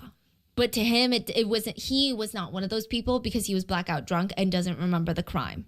He also stated to an inmate that he's a scapegoat and there is no real evidence. He's not the one that did this. Yeah. Cho also complained a lot about his circumstances and being in prison. He said, "I feel like a bird that wants to fly but is caught in a cage. I yearn for freedom and I count the days until that's possible." Inmates said that while Cho was in prison, he focused a lot on working out. He allegedly told inmates he was terrified that someone was going to attack him when he gets out, so he needs to work out. One commentator said, "Why? Why is your body that precious? Is your body more precious than an 8-year-old's body?" No matter what, Cho will always care for his own physical body. He will go to whatever lengths for himself, which is terrifying. Knowing that Cho allegedly told one of the arresting officers later after the trial, "I'm going to work out in prison, build up my strength, and I'll see you 12 years later." Allegedly, he would also complain about the food in prison. He would complain that he wasn't getting enough food to bulk up. He would allegedly ask the people serving the food, "Is this food for a human? Why are you giving me such little food?" Yep. And because he was so ripped, the inmate said he actually did not get wrecked in prison like a lot of notorious child offenders would. He was kind of the top dog in the prison. When an inmate was asked why, the inmate said, "I don't know. He's been in there a long time. He's old. He's got a dirty looking face. His face is, his hair is white. He doesn't shave." The inmate continued, "My first impression of him was that he looked like a violent offender." How do you differentiate between a violent offender just by looking at them? It's in the eyes. You're in prison, you can tell. It's in the eyes. Cho told the other inmates that when he gets out, he wants to sell coffee on the mountainside. I don't know if that means he wants to open up a cafe. That's what it was interpreted as. But either way, it's astonishing that this man is here thinking about his future. But the most terrifying part of all of this is that it's said that he still has a very high drive at 68 years old. One psychologist stated he's still excessive in his desires, and those desires are being actively expressed in his behavior. So yes, this does raise a bit of concern. According to an inmate, this is an allegation, but allegedly, Cho would tell his fellow inmates that the electromagnetic waves from the TV and the CCTV cameras were suggestive to him, and he would aggressively self-pleasure himself to those electromagnetic waves. So why can't the government do something? Because he does not sound like he is ready to be a part of society. The best option the government could have done would have been 12 years ago. When Cho tried to use that drunk defense, they could have thrown it out. The prosecutors could fought like hell. I don't know. Man said electromagnetic and the man trying to, I don't know, man. I don't know. CCTV, something. I don't know, man. Tooth and nail to get that defense thrown out. But they didn't. They didn't even appeal when the sentence was given. Now it's too late to appeal his sentence. He cannot be tried again for his crime because that would be against his constitutional right of double jeopardy. The government cannot now reverse the sentence or add on more years. I mean, there were conversations that he and other offenders should be held in a halfway house outside of prison when their sentence is over. So you stay in there until we are sure that you will not reoffend. But that idea, this bill, has been shut down by human rights activists because they are worried that it would be abused, and criminals could be held indefinitely in that halfway house. Human Rights Commission of Korea stated, detaining an inmate who has already finished their jail term is a violation of a human right. Netizens thought, okay, then what about we chemically castrate him? So in 2011, South Korea enacted a law that allowed judges the power to sentence sex offenders who attack children under the age of 16 to be chemically castrated. Chemical castration is when you use chemicals or drugs to stop the hormone production. The purpose is to lower libido and activity. It can also be used to treat things like cancer. So it's not just used for like offenders or criminals or anything like that. There's a lot of medical reasons why one might need one. But a lot of countries have talked about chemical castrating for offenders. And it sounds crazy. Chemical castration, like those two words sound unhinged, but it's really not. Chemical castration is not removing any organs. You're just taking chemicals to suppress drive. So it's not even like a one surgery, one shot. It's like a constant. Yes, it's not permanent. Oh, wow. Yeah, it's not a form of sterilization either. You can continue to have children. I mean, generally, chemical castration is reversible when you stop the treatment, when you stop receiving those chemicals. And there are some risks like increased body fat and reduced bone density and increase in long-term risk of cardiovascular disease. But like birth control probably has same amount of risks. And compared to the injuries inflicted by Cho, I would say that these side effects seem non-existent. But that law was passed in 2011. It does not work retroactively. So no one can force Cho to be chemically castrated. He also cannot be forced to live away from schools like we talked about. In fact, he can't even be forced to live a certain distance away from his victim. He can move half a mile away if he so wishes, which is exactly what he does when he gets out. And side note, this is so angering, but I do think that a lot of city officials, the prosecutor that worked on this case, and someone in Ansan that's making these horrible decisions, they should feel guilt. They should feel shame for the rest of their lives. Get this. Na-young's family were struggling before Na-young's attack. Na-young's dad was a daily worker, meaning he would go out and offer manual labor for the day. If someone needed his services, he would make money. If they didn't, he made no money. And the problem is, at that point, you're so desperate for any money, you just take any amount of work for any low cost. Na-young's mom was a housekeeper and worked random other jobs to put food on the table. They did not have enough money. After the attack, both parents had to quit their jobs to take care of Na-young, to make her feel emotionally and mentally secure, and to help her physically. Na-young received payments from the Ansan city. Not a lot, okay? $5,000 to help pay for the hospital expenses and other things. But in June 2009, Na-young's health insurance came through and paid the family $32,000 for the attack. The city of Ansan then went to the family and demanded the return of $5,000. What? The city was going to demand full repayment, and if Na-young's family did not pay them back in full, they said that they would stop any and all government assistance payments to Na-young's family. They said it is principle, if you have a balance of more than $2,300 in your bank account, you will be excluded from all support by the city. And the family just got paid $32,000 in insurance money. You gotta be shitting me. Angry netizens were the only reason Ansan withdrew their letter and continued all government assistance payments to the family again. And the whole thing was ridiculous. The government seemed more than okay with paying so much in taxpayer money to protect Cho and watch over Cho as soon as he got his right to freedom. It's kind of wild. Netizens said it's like he's some sort of incredible person that we as a society need to protect. He's not even a criminal with a high hope of reforming. From a logical standpoint, this is the worst investment of taxpayer money. That is so because yes. So backwards. What is the argument behind protecting him? It's prevention, right? Prevention, yeah. Okay, then why aren't we protecting the victims? No, it's not prevention of Cho's crime. It's prevention of someone committing a crime against Cho. That's what I'm saying. That's the fucked up part, right?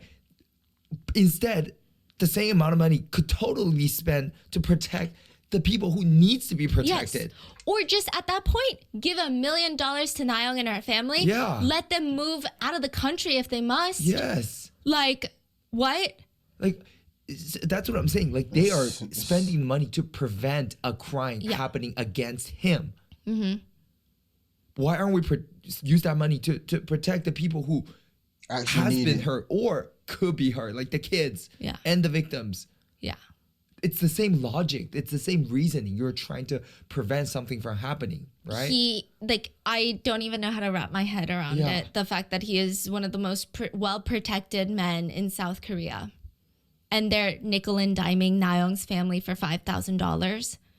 It got so bad that in 2009, lawyers from the Korean Bar Association, the Human Rights Committee, filed a lawsuit on behalf of Nayoung's family against the state for the way that the prosecutors handled the case. I believe she did receive an undisclosed amount of compensation, but typically in South Korea, it's not a big amount. I mean, it's going to be nothing compared to what Nayoung had to go through because of them. To make the situation even more frustrating, Cho will be living on government assistance when he gets out. He will be receiving $1,000 a month from the government. It's unbelievable. A lot of people were angry for this for obvious reasons, but also because he didn't even pay taxes for the past 12 years. He was in jail for committing one of the most heinous crimes known to mankind. Why does he have the right to government assistance? No, don't say government assistance. Say the people that live in Korea assistance. Ain't got nothing to do with the government. Government ain't pulling money out their pocket. Come on, let's keep it 100, man. We just give them that title, government. But the money is ours. That's it. The money is ours. It's not theirs. They don't have jobs. They be chilling, putting their legs up. What do you mean? Please stop that. A lot of netizens commented, I'm That's jealous. our money. I don't have money either, but they're not giving me anything. This pastor, Cho Do-sun, gets to live and eat off of our tax money. I don't usually swear, but this is unfair. Someone else commented, I can't even receive tax benefits while Cho Do-sun can receive them and eat well. I can't help but laugh. The government did try to ease the public, and they said, well, Cho is not completely free, guys. We have limitations. He's going to wear a GPS-enabled anklet 24/7 for 7 years. His address and personal details will be disclosed on a government website for 5 years. But after that, it will be illegal for citizens to find him after 5 years and warn friends of his address. Yeah, you could be sentenced to 5 years in prison. Literally, why? Like, why? What do you mean? Brother got 2 years for murder. You think I'm going to jail for 5 years because I leaked his address? But I'm not facing no time. You done lost your damn mind. I'm not going to jail. He got 2 years for killing somebody. You think I'm going to jail for 5 years because I leaked his address? But no. Why does it matter 5 years later we need to hide where he lives? Like, why? Yeah. Even now, you could be arrested. So, for example, if I was a Korean citizen and I told you where Cho lives, even through a private text message, like a KakaoTalk message, I could be arrested. All I can say right now, even though his address is on the government website as of right now, is, hey, go to the government website to find his address. What? But like, why can't we just all dox him after 5 years and then state that we were all drunk? We were in a state of temporary psychosis, of course. Cho was also assigned a one-on-one parole officer, and they stated it would be 24-hour surveillance once Cho gets out. Round-the-clock surveillance. And the probation officer is permitted to make random visits to Cho's home. But even the probation officer was interviewed, and he said, there is a real possibility Cho will harm other people and enact other extreme forms of violence. Like, on the record, it says I'm supposed to surveil him 24 hours a day, but in reality, when he goes to bed, we can't keep track of that. If he's in his house before bed and drinks, we can't really control that. We are trying to do our best within the frame of the law.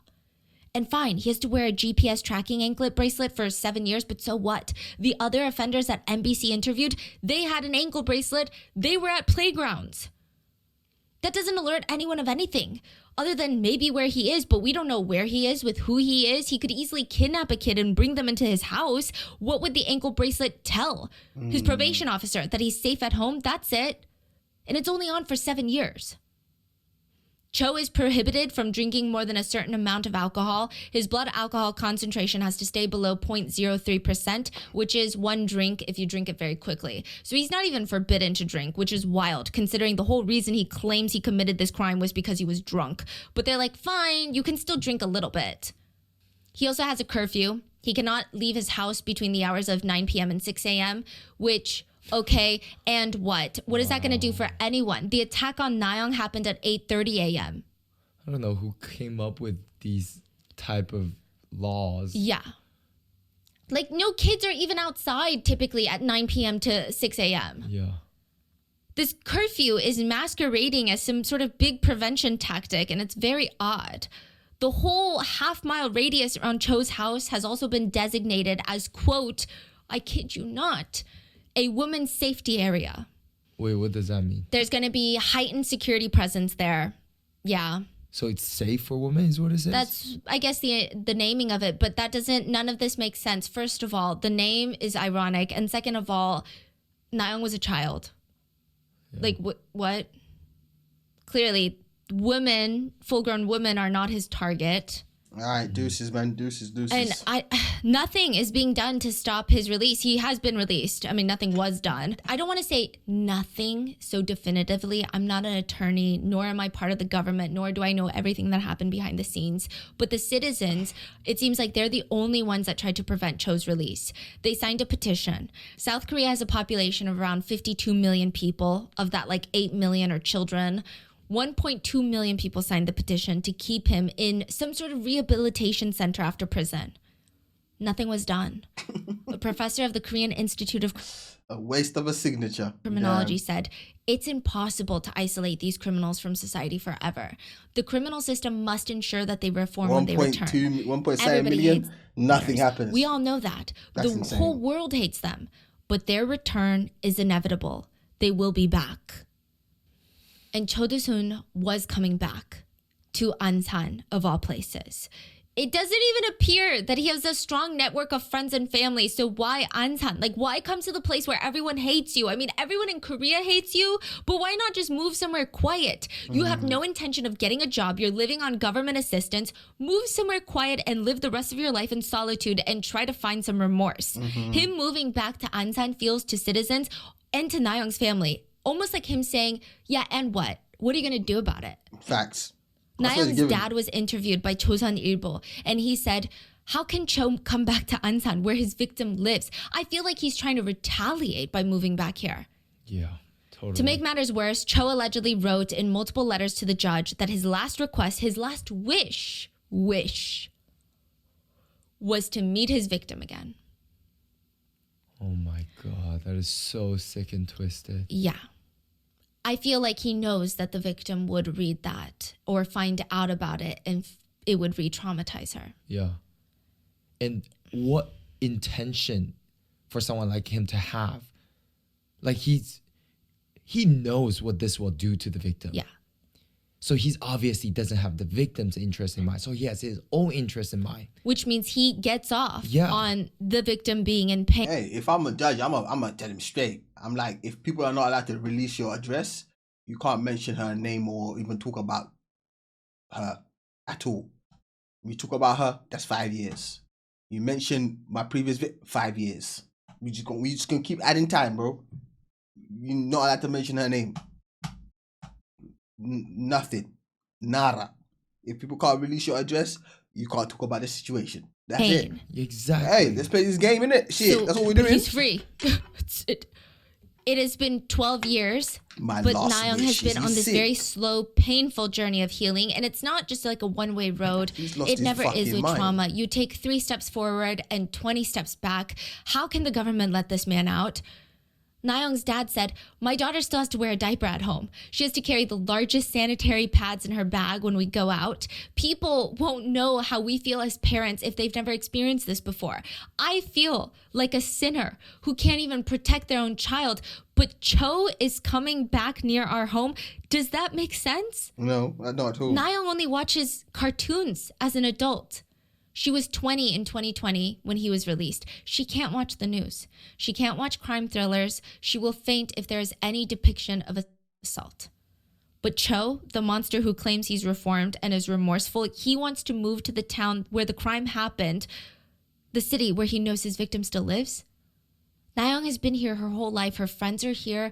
The ones that helped her through all of this, that pulled her up, they're all in Ansan. Why should she have to move? It might be the only place in the whole world that she was able to somewhat be comfortable in. Comfortable, yeah. The government offered Nayoung's family a smartwatch that will detect a signal if the perpetrator gets close. Her dad... Really? Really? A smartwatch? said that would just make them more anxious. That's not a way to ease the trauma. He said, if the watch sends an alert to my daughter, she will freak out. And it will make it easy for people to identify her as the victim of the attack and identify her as Nayoung. Feels like these government officials are so out of touch. It's like they try to do things to quote help because people demand it. But I feel like if that's their family member, they would not treat it this way at all. I did see some netizens commenting some enlightening things of when government officials, such as the prosecutor, does such things where you cannot understand it and it almost feels like they're on the perpetrator's side. It makes you wonder, do they just relate to the perpetrator more for whatever reason? Because I just can't. I mean, all the netizens are saying it doesn't matter what political party you're in. Nayoung's case, it's a united front as a nation. Yeah. Everyone wants Cho dead or at least in prison for the rest of his life. So it doesn't make sense in people's minds what these government officials are doing. Facts. There is no logic. There's no rhyme or reason. Yeah. At first, when Cho was released, I mean, absolute hell broke loose. There was a squad probably of 20, 30 police officers surrounding the perimeter of his apartment building 24/7 for weeks, months. The crowd chasing after Cho in his government-issued vehicle when he was released from prison. Like, that's special treatment. Usually prisoners are required to find their own method of transportation back home. The crowd chased after the government vehicle, kicking it. YouTubers went and climbed on top of the government car, jumping on it. They were egging the car. The police had to barricade a whole road from the prison to Cho's house. The car was getting egged, floured. Protesters are ordering black bean noodles to the apartment, trying to pose as food delivery drivers to get into the building to kill Cho. When that failed, they just sat and ate black bean noodles in front of the cops, which honestly, the cops probably didn't want to be there in the first place either. Like, I don't think any single cop in their right mind wants to protect Cho. Citizens went around to the back of the building, turned off the gas line into the building. They said, you don't have hot water, you don't have gas to cook with. Some showed up with rocks to throw at his window. Others brought frying pans to bang on. It was a literal war zone. At least 4 people were arrested the first day. They're going to be facing criminal charges of obstruction of justice, destruction of property, and battery, which I hope they tell the judge that they were drunk. But after a few months, Ansan quieted down and there were no more angry citizens with cartons of eggs. It's just She's quiet. wild. Residents don't feel safe in their own city. One resident said, what is the point of installing cameras? Here's what they're saying when they install cameras. If there's an incident, we will deal with it after it happens. Cameras are not about prevention. No. It's totally useless. It is. The playgrounds in Ansan feel like a ghost town. It feels more like an abandoned city's playground. This is a town that has close to 716 residents. Sometimes you hear swings squeaking, but it's just the wind. None of the kids are on the playground.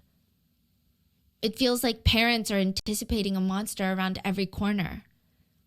But December 4th, 2023, just a month ago, 9 p.m., the streets of Ansan are quiet, very quiet. Not a single soul goes out at night without a care in the world. I mean, everyone, if they're going out at night, they've got a destination in mind. They're avoiding alleyways. Children have curfews. Everyone except Cho Do-sun, because you don't have to be scared of the monsters when you are the monster. December 4th, 2023, 9 p.m., past Cho's curfew. He disappeared from surveillance for 40 minutes. Cho is not allowed to leave his house between the hours of 9 p.m. and 6 a.m. He was missing for 40 minutes between 9:05 p.m. to 9:45 p.m. 40 minutes. You can walk half a mile within 5-10 minutes, depending on your walking pace. So let's say a mile takes you 15 to 20 minutes to walk. That still leaves Cho with 20 minutes to do something. And remember, Nayoung's family home was half a mile away. In 2008, it only took Cho 30 minutes to almost kill Nayoung and then head back home to change and fall asleep. He was out for 40 minutes. At 9:05 p.m., Cho leaves his house. He walks out of the main gate of his apartment, and there's this little booth of police officers set up. They have to have stationed police officers outside 24/7. He walks up to them, and he starts talking to them. They immediately tell him, go back inside, you're breaking curfew, you're breaking the literal law. But he refuses. He says, I had a fight with my wife, I just want to cool off. As he's whining, the ankle bracelet activates and an officer is dispatched to the scene. It takes a full 40 minutes to either persuade, coerce, and encourage Cho to get back into the house. I don't know why force wasn't an option here. Like, he's clearly breaking the law, so I don't know why they couldn't force him physically, but 40 minutes. That they were talking? Yeah, to finally convince him to go back in. This incident happened just over a month ago, and everyone is enraged. They asked, what if Cho didn't walk to the police officers out front? Did they even see him? Yeah. What if he just left somehow? Why is it that children and these parents have to live in fear every day of their lives while he gets to break laws and stroll out of his house whenever he wants? That sounds like enough reason to throw him back in jail. Yes, but they won't. It also feels like Cho is testing to see what he can get away with. This feels like him pushing the rules, which I wouldn't be surprised, and it works because Cho is an expert at getting what he wants out of the Korean justice system. Netizens are not happy with the incident or the fact that Cho is free. One commented, "Stop giving everyone trouble. Just someone go over there and cut his Achilles heel." He approached the police first. I feel like he's just testing to see if he could get away with it next time. We should not underestimate Cho. If the police had not been there at the post, or if they didn't see him, he could have done something. Oh yeah, 100%. Another It's not coulda, netizen he wrote, would've. So crazy. Yeah. It's like, It's not coulda, he would have. like, you know, most of the time you hear a lot of these police things like, oh, wow, they're just manhandling you. But over here, they're having a peaceful conversation. Like, Yeah. please go back home, please. The prosecutors were yelling at Nayoungi to sit up straight. Yeah. And they're like, please, Cho, do us a favor. Do us a solid. I swear, sometimes when I research these cases, I feel like evil is rewarded. Yeah. I don't understand. Yeah. Other people wrote, I can't believe our tax money goes to this guy for this one devilish criminal. Thankfully, Nayoung was safe in those 40 minutes because she no longer lives in Ansan. The family had to move. The family didn't have money. The local community raised $100,000 to give them for all moving costs and just life. Nayoung is in college now, so to her college fund as well. It was just incredibly kind, and Nayoung and her family were forever grateful. They did not have the resources prior to this, but they're still upset. Nayoung's dad said, we didn't want to run. We had no choice. I also wanted to deliver a message that the government did nothing but force the victim to go into hiding. It was our only option to move away. Many years have passed and still nothing has changed. The burden still falls entirely on the victim. He said that there needs to be much more support for victims. He's scared that there's going to be all this buzz and attention after Cho's release and it's going to disappear. He said, it'll be more helpful if there's an appointed public official or social worker who can keep in touch with victims. Just once a month, give us a call. We'll feel more secure. All we want is to know that, just to say to victims, you are not alone and we support you. That's what victims' families really want to hear. Yeah, but they're not going to say that because it's a lie. How do you think this makes us as parents feel when your child tells you they're scared and we have to move away? Nayoung wanted Cho to be in prison for 50 years. Instead, he gets 12, and now he's free, and she's on the run.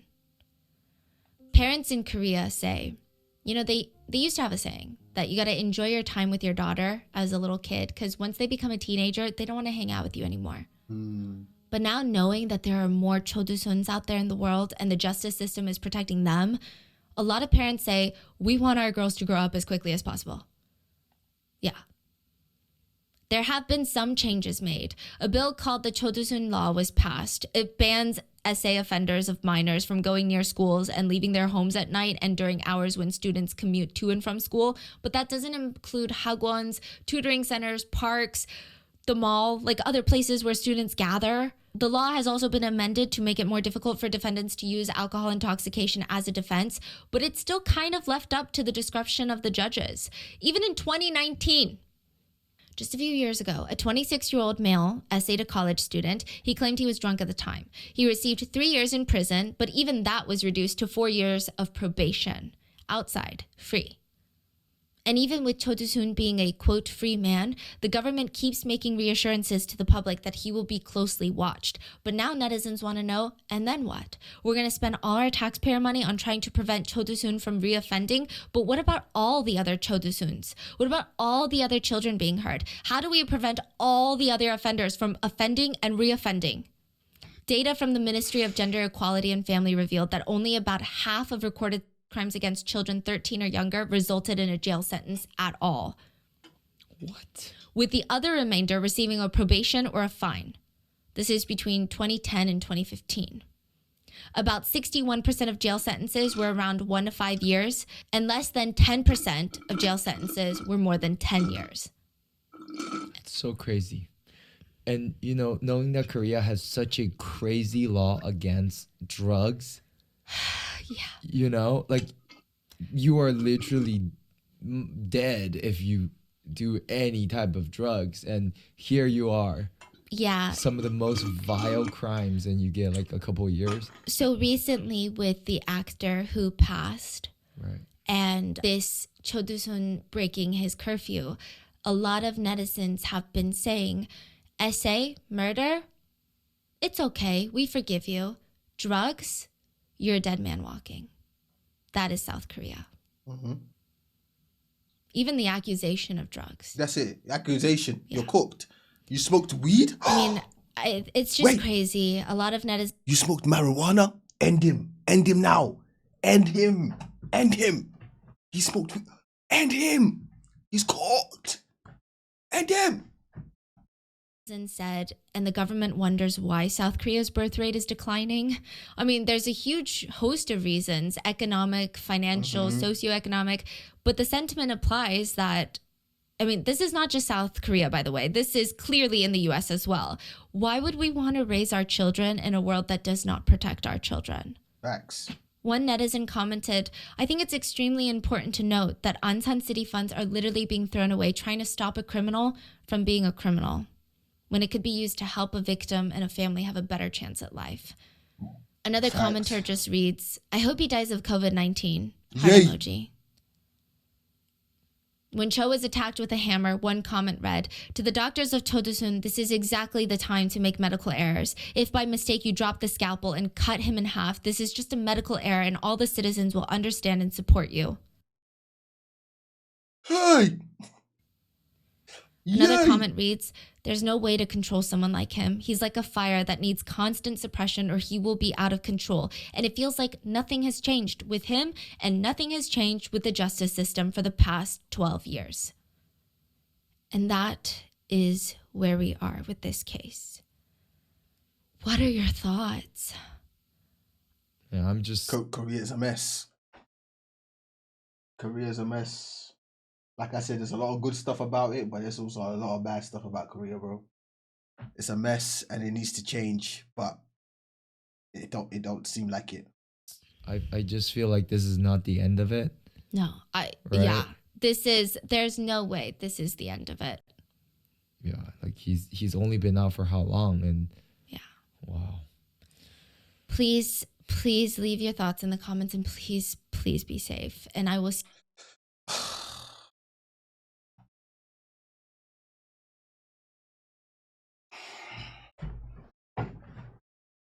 It's not gonna change, bro. It's not gonna change. It's not gonna change.